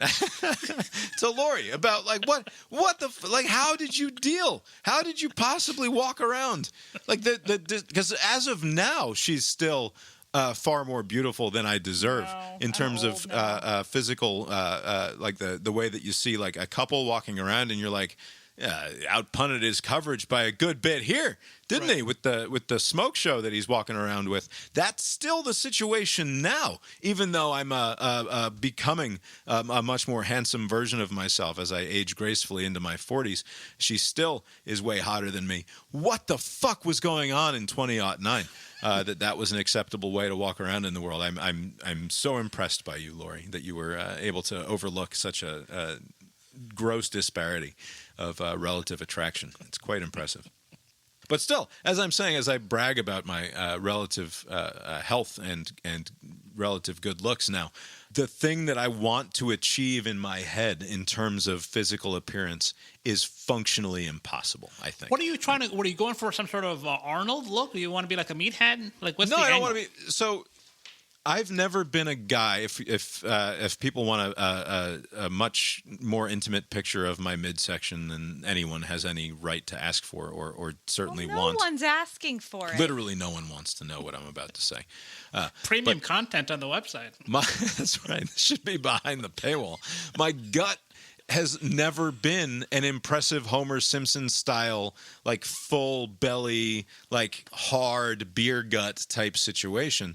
I've always been flabby, like sort of with rolls. Like I don't ever, whether I was 250 or whether I'm 175, like it's not as dramatic as it once was, but I'm still sort of flabby in the core relative to, you see people who would be my same weight and they just have a different sort of body. Like my body simply does not present in that way. Like I don't have a flat situation at all. And it would require probably me putting on like another 20 pounds of muscle in the gut. And then It would be like the Jason Momoa version, but not the cut down version. Like when Jason Momoa is large and he Yeah. still has like you can tell Right. you could punch him in the tummy. like before the maniac actors who do their steroids and then they go on a crazy calorie deficit of they eat like 800 calories a day and it's just grilled chicken and protein shake. Like if I did that right now, I would lose like fucking 15 or 20 pounds and I'd still have like loose fucking skin. Like the only way to achieve the thing that I think is the thing that I want my body to look like would be to put on 25 pounds of core muscle and then do the crazy purge where you just eat nothing but spinach and grilled chicken for 6 months and then you're down to whatever you're down to. Yeah, I think that's the formula, right? They say like bulk in the winter, do the compound movements like the deadlifts and the squats and all that stuff. You'll gain some weight. You can gain muscle without a little fat also. And then in the spring, you trim up and you'll be good to go. Yeah.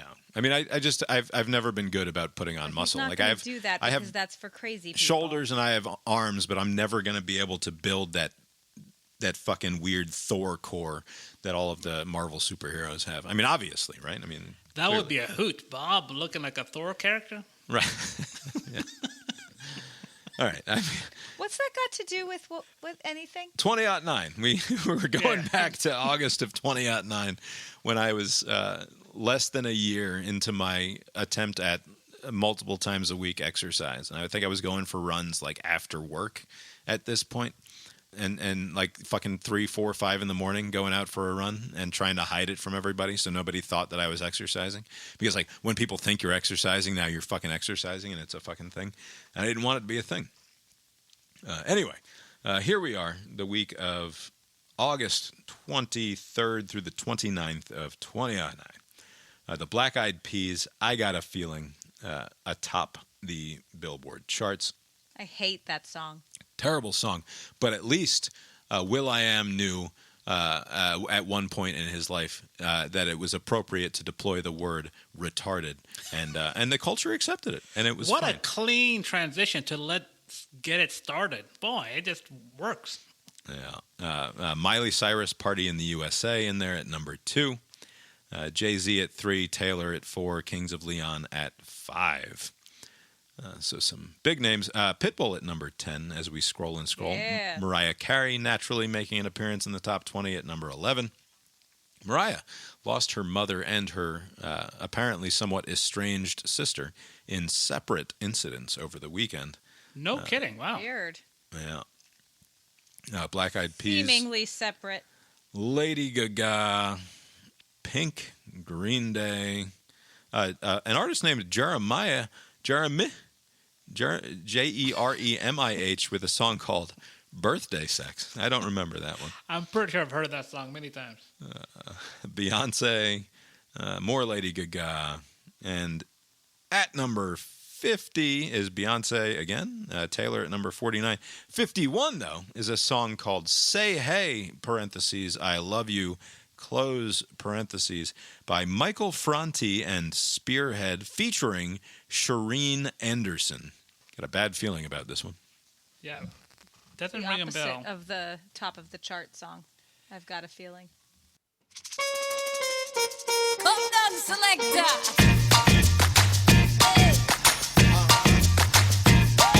We got a winner. Don't care what happens for the rest of the song. This one's better than that other song. This one goes out to you and yours. Worldwide, I say, hey, I'll be gone today, but I'll be back all around the way. Seems like everywhere I go, the more I see, the less I know. But I know one thing, that I love you. I love you, I love you, I love you. I've been a lot of places. Yeah, I all definitely around the recognize this song. Yeah. This one probably got pretty high up. The more I see, the less I know. Yeah. It speaks to our bogus future in a certain kind of way, doesn't it? Yeah, I don't like this and like Pharrell's Happy and Bob Marley saying everything's going to be all right. I don't like these songs, but Yeah. whatever. Yeah, it's a little bit of a fuck off guy kind of song, but it's fine. Lori famously also not much of a romantic, so not the sort of sentiment that she would I wouldn't enjoy. say this is a romantic song. This is clearly like all sorts of platonic Jesus-y love, which I also don't like. Like agape love, like that. Like Is that love. is that agape? Is that like a type of porno? I mean, No, it's not. The words actually, I think, have nothing to do with each other. I've looked this up before. Abe, do you have a vote? You going with 2009, Michael Franti and Spearhead, Say Hey, I Love You, or whatever that Charlie XCX song about the apples was? Yes, the 2009 song is much preferable. To Clearly superior. Lori, you too? Yeah. It is unanimous. Still listening in 2037, Love the Classics is my comment under Charlie XCX's Apple. Nice. That'll throw off the time travel enthusiast conspiracy hunters out there.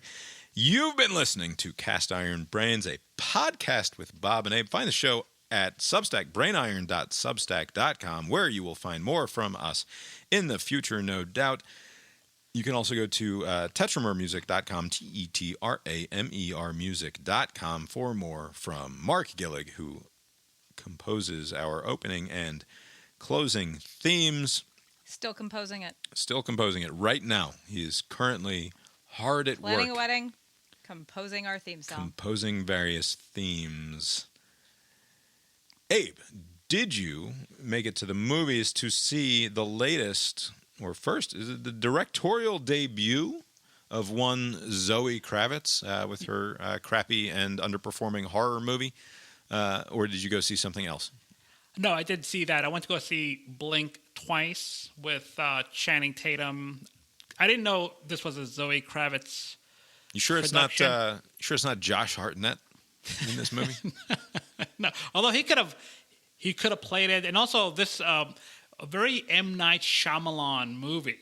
So first of all, I don't know when the last time this has happened, but they had a good 10 Mississippi long trigger warning. Like they just had like at the very top, like, hey, we are proud of this film, but like there's some fucked up shit that you're gonna see, and here it goes. So like you're like, oh, how bad is this movie that they need to give you this heads up at the top? So the movie is about this tech billionaire dude bro played by Channing Tatum. Apparently he got into some sort of controversy where he has to like apologize and like fuck off. Like it's implied that it's something sexual in nature, like he did something. Nothing that they could prove in court, but basically like his reputation has been tarnished and he fucks off to some private island that he owns. This is Josh Hartnett. Sure. And who's Zoe Kravitz's real life partner, I believe, right? They're together. Yes, one of them, yes. So anyway, the concept of the movie is this. Channing Tatum, he developed a drug, right? Because his thing is like, wouldn't it be better if people forgot instead of having to, give forgiveness or ask for forgiveness? If people just forgot about all the messy things that happen occasionally, right? Uh-huh. And so he develops this drug. And you know how like sometimes you'll see these demonstrations where somebody's like so confident. This is a terrible comparison, but I'm going to make it. Somebody's so confident in their the bulletproof vest that they put it on themselves and they say, "Hey, shoot at me." That's how confident I am, right? So, Right. But Channing Tatum developed this drug, which is like a vest, but he's giving it to other people. So what he does is he invites unsuspecting women to this island. He brings his buddies to this island, and then they drug the women and they rape them, right? That's the reason for the trigger warning. He is so confident that the efficacy of his forgetting is drug? So strong. Yeah. Like, there's no like residual memory, Yeah. and rinse and repeat. Rinse and repeat, rinse and repeat. Now, here's where the M. Night Shyamalan comes into play, because, there's a foolproof plan. How will the women know? And some of the women have been repeatedly raped, in over many occasions, right? So this island is full of Spoilers. Go ahead. Yes. Sorry, I'm going to have to spoil this because this is where the M. Night Shyamalan comes in. The island is full of venomous snakes. And one of the upsides of the venom is that it's the antidote to the drug. It counteracts Josh Hartnett's crazy forgetting drug. Yes. And so What are the chances of that? what are the chances of that? And Wow. one of the women, like I don't know what her real name is, but maybe from Arrested Development, she's in this, and she gets bitten by the snake, and they're like, I'll be fine, but she starts to remember, and so they kill her for real. And then her friend is like the next day, she doesn't know what happened, but she's like, where's my friend? And no one else, all the other girls are like, who are you talking about? And she's like, what the fuck? My friend that was here. And they're like, we don't know who you're talking about because the drug is still working. And so she starts to take the help lady who's seen this woman before. She gives her the poison, the venom, and she starts to remember. And then the movie goes from there. Now the weird thing about the movie is that can I interrupt you to ask one yes, possibly the most offensive question that I could come up with? Oh boy. Except that it just occurred in my head and there's nothing I can do about it, right? So I think if I workshopped it, I could not get to a more offensive question. But there's no denying the fact that as I sat here listening to you recount this film, that's what it just popped up in my head. So in the spirit of full disclosure, I have no choice but to ask the following question, which I'm so... trigger warning, everyone. I'm fully disgusted with myself that this is the thought that I had, all right? Is maybe from Arrested Development, has she had such a glow up Why did I know it was going to be Are They Hot? in the intervening years Why did I know? that she has been believably cast Are they hot? as someone that Josh Hartnett would want to ensnare Are they hot? in a rape, torture, make you forget scheme? I'm not going to touch that. It's because I know you. It's because I know you Answer the so question, well. coward. I posed it. It is so much worse that I posed the question. No, Abe's taking the fifth on that. I have not taken the drug. I don't know the question. I forget already. I don't know what happened. But here's Are they hot? the additional M. Night Shyamalan-ness to this, right? So the main character, the woman, Maybe's friend, she takes the venom. She gives it to another friend or some woman she just met, because she's like, they're kind of like sharing, like, I don't know what the fuck's going on either. And she's like, hey, take this thing and you'll be fine. And so then it becomes like this like revenge fantasy thing where the women get the weapons and they fuck up all the guys, because these are like, other than Channing Tatum, all the other ones are these like Weasley guys. They're not particularly strong, they're just taking advantage. And so they make quick work of them. The weird thing is, instead of dismantling this whole scheme, Now we get to the weird thing. yeah, the main character, I forget her name. I've never seen. I think I've seen her in another movie before. She takes over Channing Tatum's empire, so she gives him the drug, and she puts him. I mean, they don't show her raping him, but like basically the movie ends with like she takes over. She marries him, and she takes over the billion whatever empire that he has and the drug, and now he's just like her lapdog because she constantly drugs fucking him. girl boss, man. That's better better than a dude boss, obviously. And the movie ends like that. Instead of like doing something about it. I guess they killed all the rapists, so like I guess why not just Not all the Not all rapists of on them. that island. well yeah yes correction. I can assure you. Maybe that was all of them. Why didn't the money? I can't imagine why the movie didn't make any fucking money based on your description of it. The audience was into it. I mean, it's always like misleading. It doesn't matter how poorly a movie does. Like that first night or second night that it comes out, it's usually like a packed house. And Because fucking bad movies are fun. Well, it was Yeah. Deadpool and Wolverine and that Blake Lively movie, I think, stuck atop the charts. I wanted to, as we sometimes occasionally do, go back to the 2009 chart for this week, as we just did with the music. The number one film in America, August 25th, 2009, was Inglourious Avatar. Bastards. oh wow, Damn it. And then number 2 was District 9. Number 3, Julie and Julia. Number 4, Time Traveler's Wife. And number 5, G.I. Joe, The Rise of Cobra. So it was a better week in 2009 for movies than it was this week, because Inglourious Bastards is... So good. I An saw that with your all-timer. brother. Didn't we see it as well? No, I saw it with you, Gillig. you and Chris might have. No, I saw it with Chris, just us. Okay.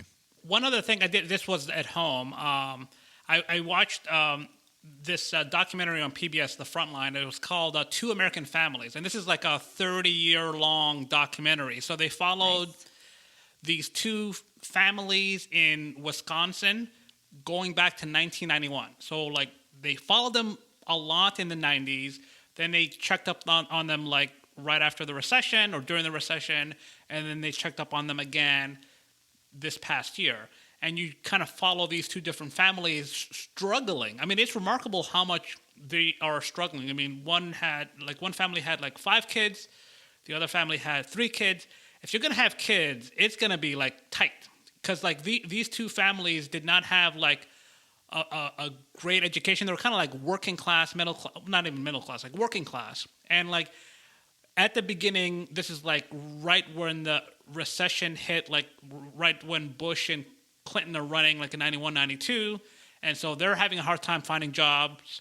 And then like they check up on them in the mid 90s when everybody else is doing well. Like it's weird. The documentary kind of like shows you like, oh, during this time, like inflation was very low, jobs were plenty, the economy was doing great, and then they cut to the families still struggling. And then they cut to the recession, things are difficult, and then the families are still struggling. And then they cut to 2024, things are a little, inflation is high, but jobs are also plentiful, the families are still struggling. So it's like no matter what the broader economy whatever the environment is, like these two families are struggling to kind of keep up, because even when things get better, they're trying to catch up to all the debt from the lean years, because they would have to take on like debt and fall behind on things. So whenever they get a new job, like in the mid to late 90s, when things got good, they were just catching up. And then like health costs come in,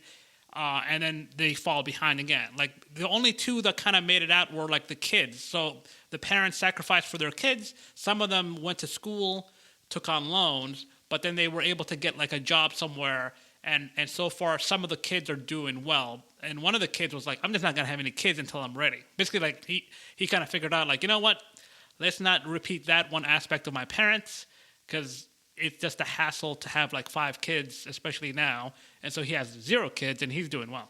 Not that you are incapable of imagining the unfortunate plight of your fellow American, and therefore perhaps this was not such a surprise to you. But is this the sort of film that you might show to someone and at the end ask them, does 2016 and on make any more sense to you now in any sort of a way? Like, is there an arc to this that suggests perhaps that the successes of the broader American economy have not been equally distributed to, or fairly distributed to, or widely distributed to large portions of the American underclass, and that perhaps that might explain some of the current political unrest that we are enduring? I mean, it does, but it didn't change anything, right? So, like, despite whatever sentiment people have, like, no matter what's going on, there's like a segment of the country that they don't share in any of the gains. They suffer in all the bad stuff, just like everyone else does. But when things get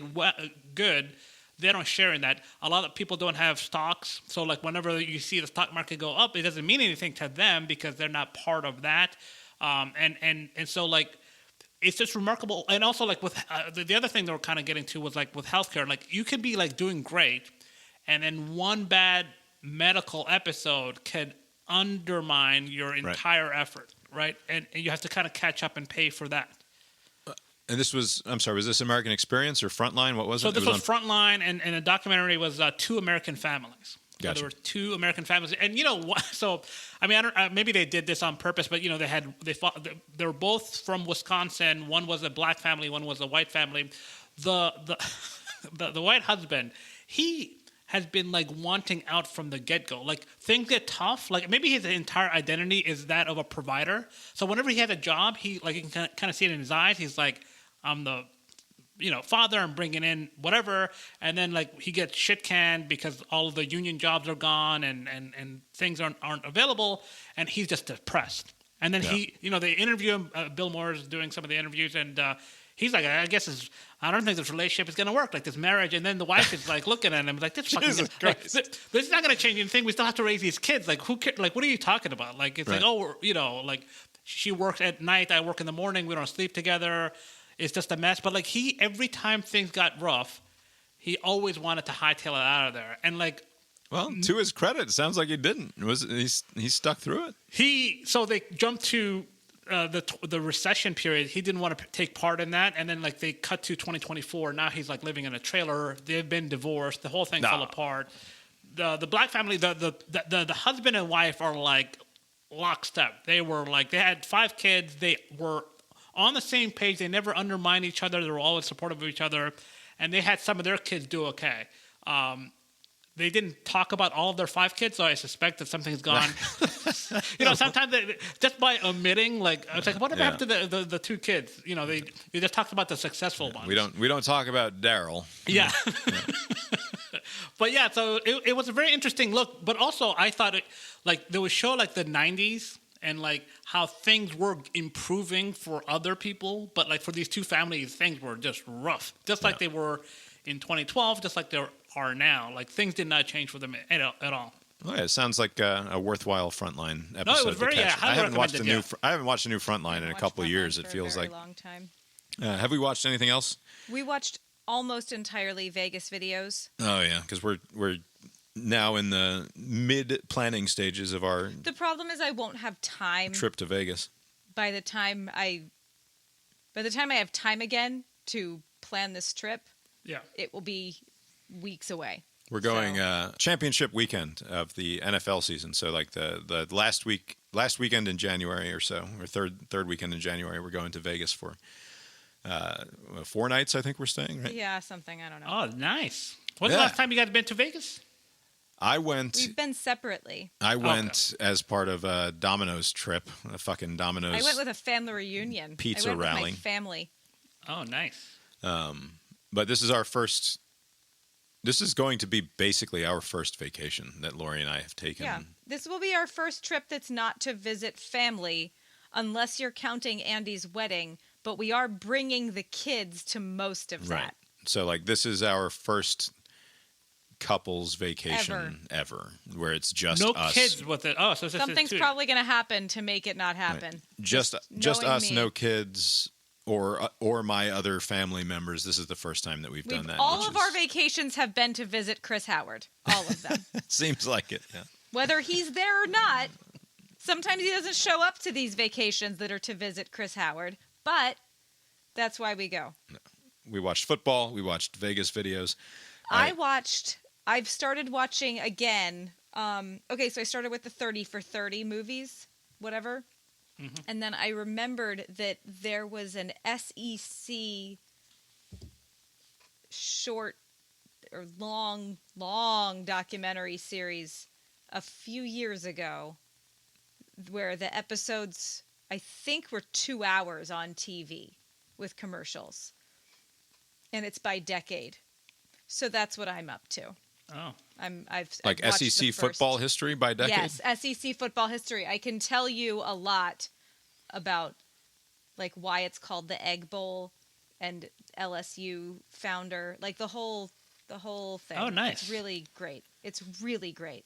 It's called Saturdays in the South. It's on Hulu. It's amazing. We also watched the Dude Perfect 30 for 30. Oh yeah, with Calvin we watched Dude Perfect 30 for 30 where those fucking goobers who throw trick basketball shots, like they take a church group 8 hours of themselves shooting basketball shots, and they eventually make some cool ones, and they edit it into a 4-minute YouTube video, and now they've got 50 million followers on YouTube or what have you, and a big pile of money. I'm not one of them. Yeah, it was amusing to just on that documentary look back at early YouTube basically and remember what YouTube was like back in the very early days when it was very much not the thing that it is now. I'm listening to, as I mentioned last week, this guy's name is Hugh Howey. He wrote a book called Wool, which turned into the Silo series on Apple TV+. The second book in the series, all I'll say about it, it's Shift. It's perfectly fine. It's it's ironic of me to make the following statement, probably, considering my lack of output.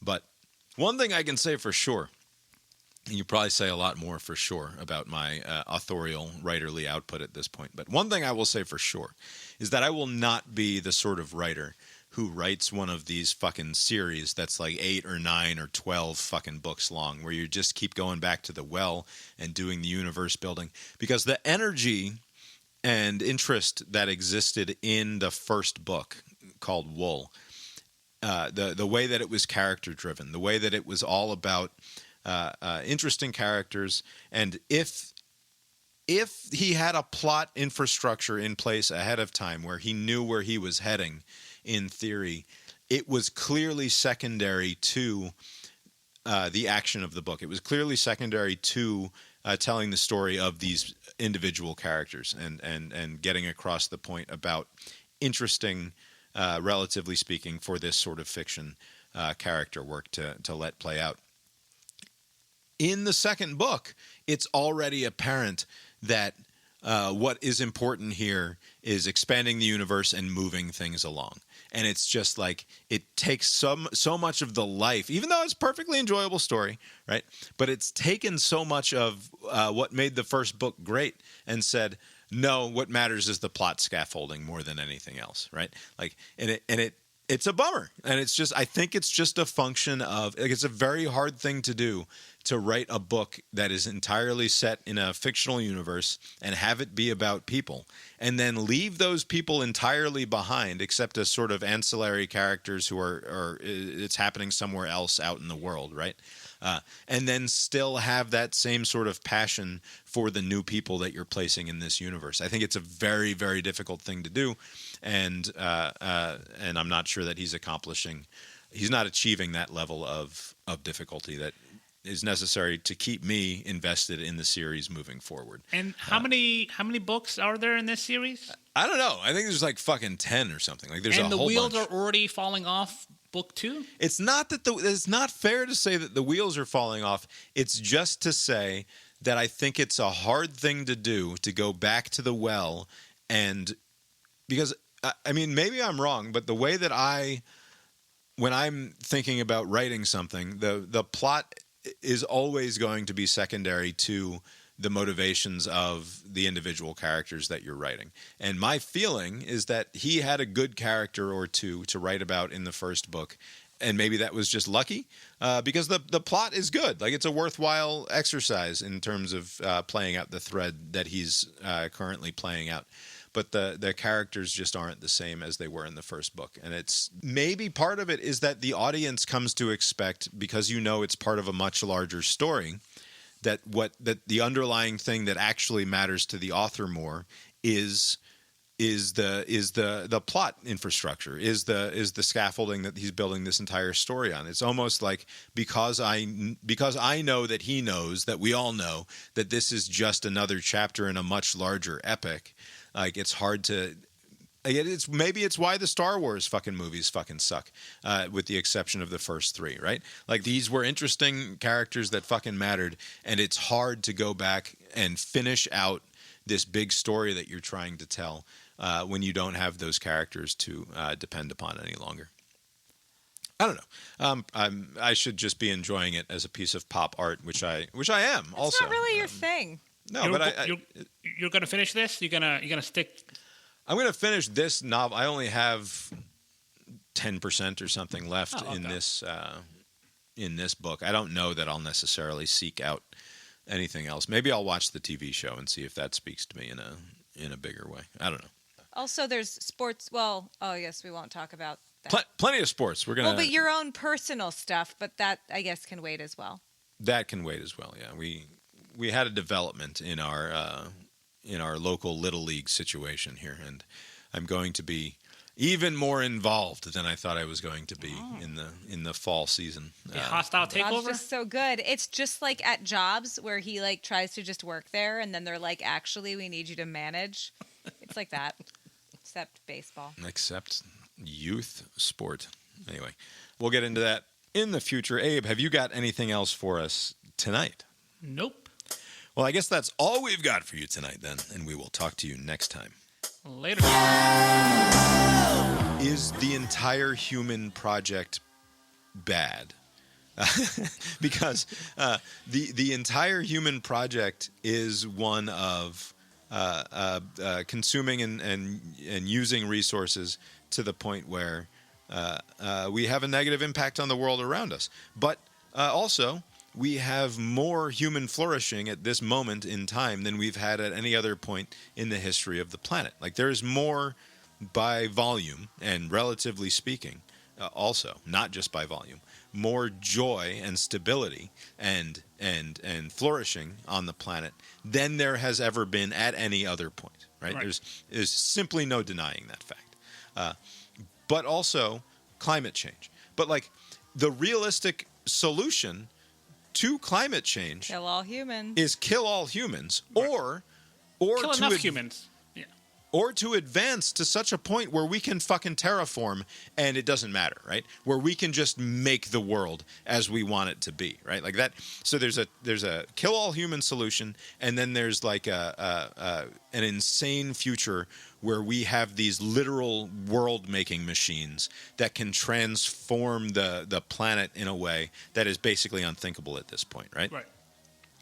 And I don't know what the point is of the throwaway climate change line, because all it does is make people feel bad. Because there's literally, and it makes it seem like there's a difference between what Republicans want to do and what Democrats want to do, when in reality both of them just want humans to go on consuming the earth more or less as we have, because nothing of the practical solutions to man-made climate change speak to any of the actual problems, right? Which is that we're likely strip mining the planet in a way that fucking matters, or we'll all be dead before any of this shit matters anyway. Not just us as short-lived humans, but like as societies, as cultures, the likelihood that we live another fucking million years is super fucking slim, right? That's not how any of this works. I mean, not in its current form. What if we transition into robots? You know, we could live forever. Yeah.